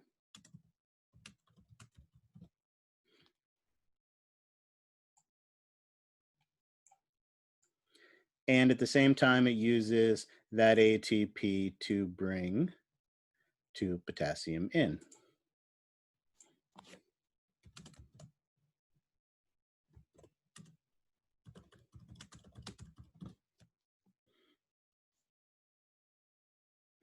Notice one other effect of this. Notice the cell is kicking 3 positive things out, but only bringing 2 positive things in. And that is one of the factors that helps to keep the inside of the cell negative. One of the things they've been able to do molecularly, because again, remember, people are studying the field of neuroscience at all sorts of different levels. There are people who have spent their entire academic career just studying the sodium and potassium pump. And one of the things they've been able to do on cells is stop that pump, basically stop the function of that pump. And if they stop the function of that pump, what they find is that the membrane potential of the cell rises about 11 millivolts. So this pump kicking out 3 positive things and only bringing 2 positive things back in helps to maintain that negative resting membrane potential of the cell. So basically every time, and let's just go ahead and cheat and do it this way and do it small. Every time that sodium comes in, it then gets kicked right back out. Every time that potassium leaves, it gets brought back in. And this way we maintain our concentration gradients, we maintain our membrane potential. This cell does no net change. It is at rest, it is at equilibrium. But notice it has to use a lot of ATP. Just sitting here at rest requires ATP to do work. And obviously, we know there's calcium pumps, we know there's chloride pumps, we know there's all those kind of things as well. Okay? But notice, none of this is allowing the cell to do work. If we want the cell to do work, we need to change this environment. And leak channels and pumps don't allow us to change the environment. To change the cell, to allow the cell to do work, oops, let's go back to black, let's go back to bigger. To change the cell, we have to change the ions that are moving in and out. And we can't do that with leak channels because leak channels are open all the time. Luckily, we know there's a different type of channel, and that different type of channel is a gated channel. As we talked about, gated channels can be opened or closed. That way we can change what comes in and out.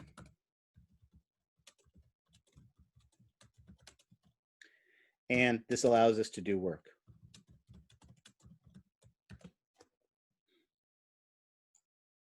So by having a different type of channel, like a gated channel, we can go ahead and draw one of those right here. All right, and we'll talk about those later. Some kind of gated channel. Those gated channels let us do work.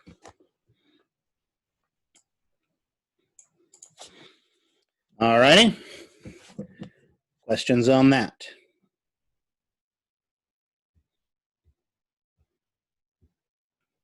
All right, again, if this doesn't make sense, it's just about to get worse. So I want to make sure we understand this before we go any further. All right, the last thing we need to talk about before we can put all the pieces together and make sense of them, before we can talk about the different types of channels, is to talk about the ions themselves. So I need some room for this. So let me cheat and save this image just in case we want to use it. I'm not sure I'm going to use it, but I'll save it just in case because I need to erase a couple of the things that we have here. So I need that back. There we go. All right, so I want to leave the picture, but what I need to do now is remove the stuff that I've written over here. So let's go ahead and get rid of that. All right, we've talked about the cell and what the cell wants, but what we still need to talk about are the ions. What do the ions want? We know what our cell wants. Our cell wants to be at its resting membrane potential. Well, it turns out ions want to be at equilibrium. Do they want to be at the cell's equilibrium? No, they want to be at their equilibrium. They want to be where there is no net change, no net movement of their ions across the plasma membrane. Right? In many ways, ions are like 3-year-olds. What do 3-year-olds care about?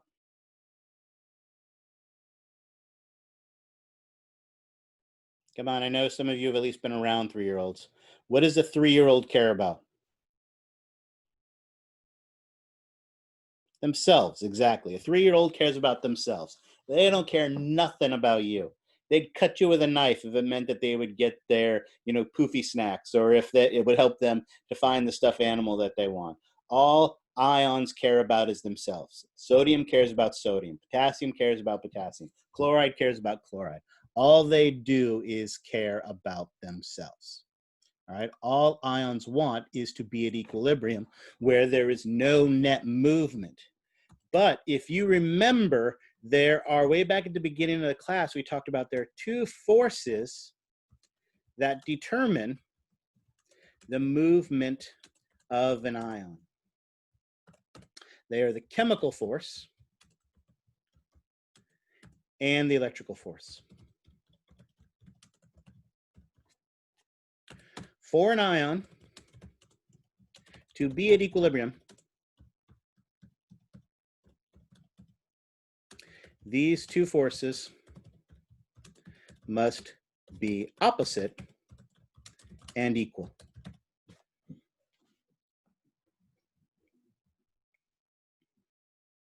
I know that's a lot of vocabulary. I know that's a lot of terminology. I fully appreciate that this is confusing, but I promise we will get there. We'll make some sense of it. Let's start simple. We'll start with sodium. As we already know, and I'm going to cheat here for a second, and I need to, actually, I'm not going to erase it. I'm going to cheat and we'll go beneath it. So let's change colors to orange. For sodium, as we know, there is, so I need that to be yellow, orange. I need that to be small. So let's see if this fits in here. There is a chemical force. And the chemical force is basically just the concentration gradient.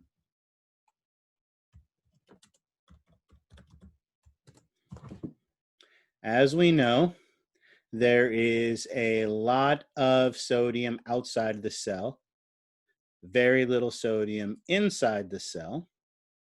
So the chemical force of sodium is to want to come into the cell. And we'll just put a CF there to indicate the chemical force. We'll use green to represent the electrical force. The electrical force is basically the pull based on charge. As we talked about before, when you're dealing with something like a magnet, does the positive side of one magnet like the positive side of another magnet? Or does the positive side of one magnet like the negative side of the other magnet? Do sames attract or opposites attract when it comes to magnets? Come on, I know you guys have played with magnets before. Do the same side or opposites? Opposite sides attract, absolutely. So sodium is a positive ion. The inside of the cell is negative. So based on that charge, does the positive thing want to go inside the cell or does the positive thing want to go outside the cell? Inside, absolutely. So notice our electrical force of sodium is to come inside the cell. Remember, one of the things we've talked about from the very beginning is sodium really wants to get into a cell. So notice both its chemical force and its electrical force are driving it into the cell. So if we were to open a sodium channel, we get a massive flow of sodium inside the cell. Right? That's what we did in our muscle cell. Remember, we opened that cation channel and a massive amount of sodium came into the cell. This is why, because it really wants to get inside. Both its chemical and its electrical force are driving it inside. All right. So far, so good? Haven't lost you too much yet? I'm going to cheat and do one quick thing. I'm going to move calcium over here. And I'm going to move chloride over here as well so that I have a little bit more room to play because I want two more examples. Oh, no, I don't want you. You get to stay there. You're who I want. There you go. So that's there. That's there. All right. So you're with me so far. Sodium really wants inside the cell. Now, if I open a sodium channel, sodium will rush inside. But as sodium rushes inside, if sodium enters the cell, it's a positive ion entering the cell. It makes the cell more positive. Right?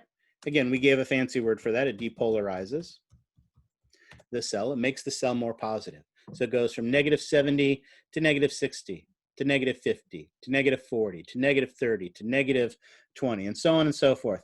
What if, for argument's sake, let's just say, for example, if, for example, the inside equaled 0 millivolts, if it made the cell so positive that it went up to 0 millivolts, we would still have our chemical force. Our chemical force would still want to, no, it doesn't need to be, hold on, it needs to be orange again. Our chemical force still wants to come inside.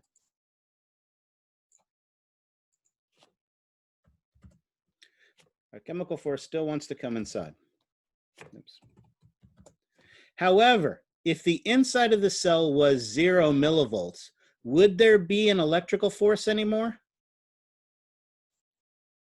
If the inside of the cell was neither positive or negative, would it attract that positive cell in? I mean, that positive ion in? Would it repulse the positive ion? Yeah, at this point, there would be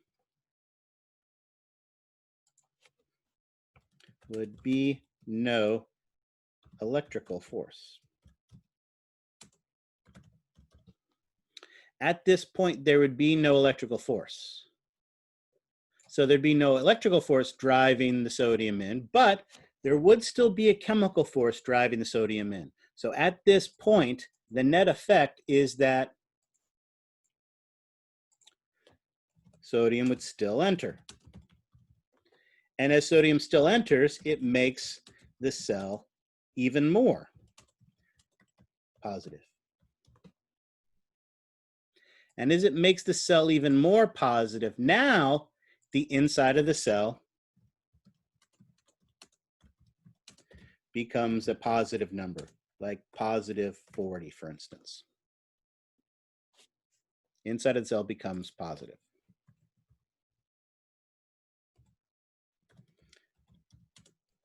And we'll just throw that number out there for argument's sake.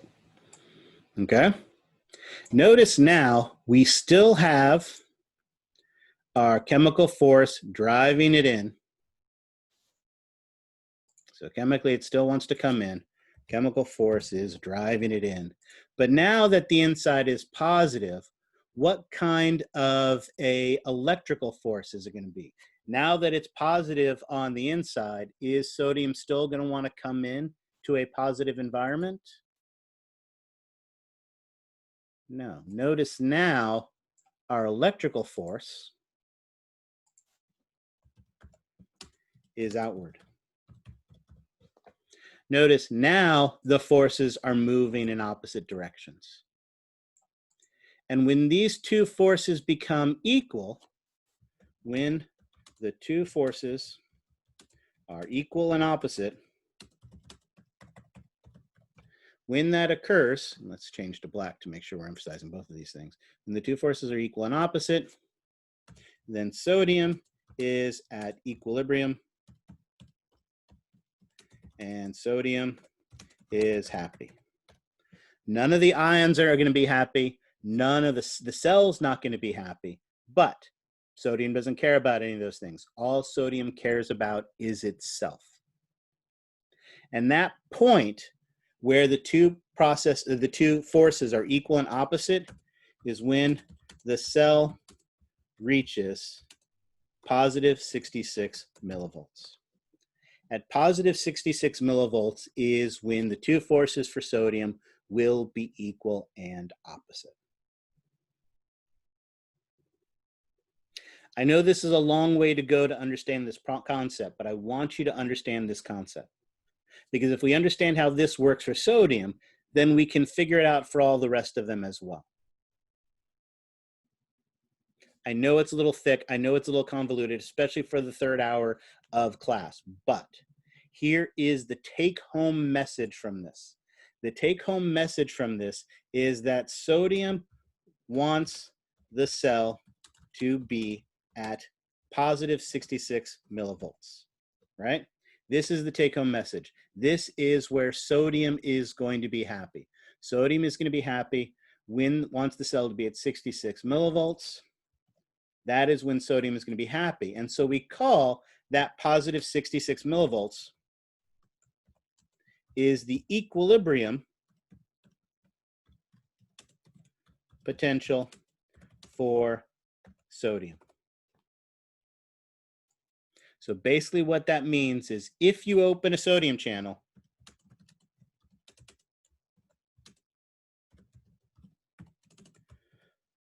sodium moves to make the cell positive 66 millivolts. Again, we already knew this. We know when you open up a sodium channel, sodium rushes into the cell. But now we know why. It is rushing into the cell to reach the equilibrium potential of sodium, which is positive 66 millivolts. It is rushing in to make the cell more positive. And every ion has one of these equilibrium potentials, right?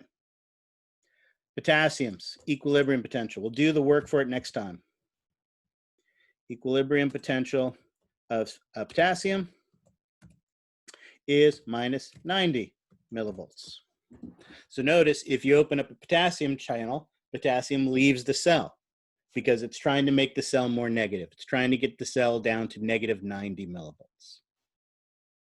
So ions want to reach their equilibrium potential. All they care about is themselves. They are 3-year-olds that care about themselves, and all they want to do is be at equilibrium. So when you open a channel, they are going to move to try to reach their equilibrium potential. Now, in the normal function of a cell, do those ions get the cell to their equilibrium potential? Are they ever going to win? Are they ever going to get the cell to their equilibrium potential? No, because that would be very harmful to the cell. But by getting those ions to want to move, we get it to do work, and that's how we produce these currents. That's how we produce these potentials.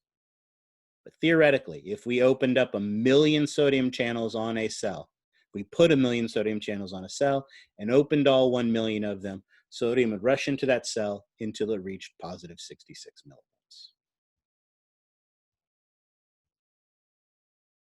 Like I said, I know this is dense. I know this is hard at the last minute of the class, but so what we'll do is we'll come back and we will restart with this again, talk about this concept again, go through it one more time quickly to make sure we understand it on Monday. And then from there, we will talk more specifically about our potentials, graded in action, and on Monday, we will actually make an action potential. All right, questions on that? All right, I know we went long, but there is one more major concept I need to talk to you about before we finish this. So let's do this. No, not what I want. Do that. Do this.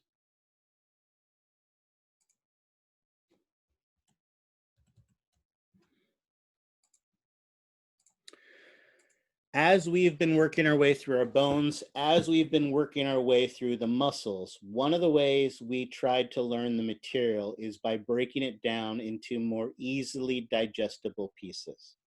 So rather than here is a list of all the bones you need to know, we said here are the bones of the skull, and here are the bones of the arm, and here are the bones of the feet. We broke it up into easily digestible pieces. We did the same thing with the muscles. Here are the muscles that move the head, and here are the muscles that move the knee, and so on and so forth. We went through them that way. We are going to do the same thing with our brain parts. We are going to take our central nervous system, our brain and spinal cord, and we are going to break it up into more easily digestible pieces. We're going to look at the brain. We're going to look at the spinal cord, and then we're going to look at the peripheral nervous system. But the brain is a big, huge, complicated thing, right? This is what the brain looks like. However, your brain doesn't start looking like that. Your brain, as you're developing inside, well, as you did develop inside of your mom, you started out with a single layer of nervous cells. Those single layer of nervous cells then formed a crease in it. That crease allowed it to fold up into a tube-like structure.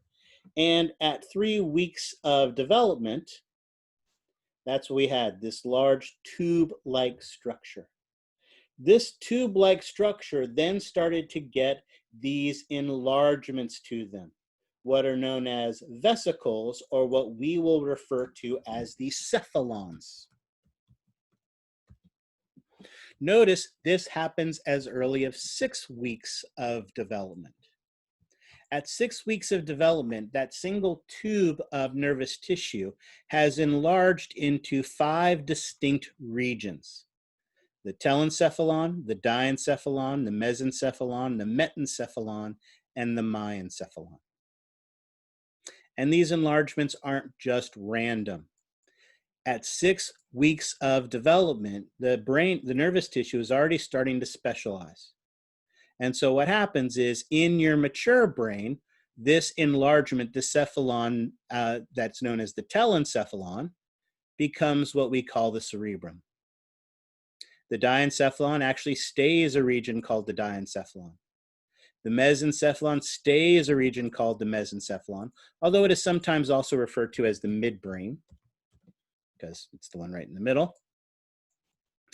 Your metencephalon become the 2 enlargements known as the pons and the cerebellum. And your myencephalon becomes everyone's favorite, the medulla oblongata. So notice they've color-coded this picture for us here, so that as we switch, here we see in a mature brain, all of this big convoluted stuff is the cerebrum, it is the telencephalon. Then deep inside of it is the diencephalon, mesencephalon, blue is the metencephalon, and the myencephalon.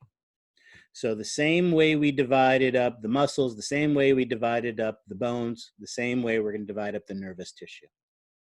In your list, and there's a brain anatomy list that you are responsible for, it is divided up into the 5 cephalons, which structures in those 5 cephalons you're responsible for.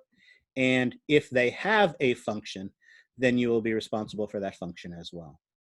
We will go through it together so that, again, you get a sense of what it is that you're responsible for, but you only have 2 weekends to study for this, so you want to start looking ahead at these. Your textbook is a great resource. Your other things are great resources to help you to find these areas, find these regions, find these functions, and we will be going through them together starting Monday. All right? Questions on any of that? You also have your Labster as well. So again, you've got a busy weekend ahead of you. Study hard, work hard. It's super hot outside. You don't want to go outside anyway. Stay inside and study anatomy and physiology. The good news is only 2 weeks more. Just torture yourself for 2 more weeks, and then you'll finally get a nice, good, decent break. All right? Questions on any of that?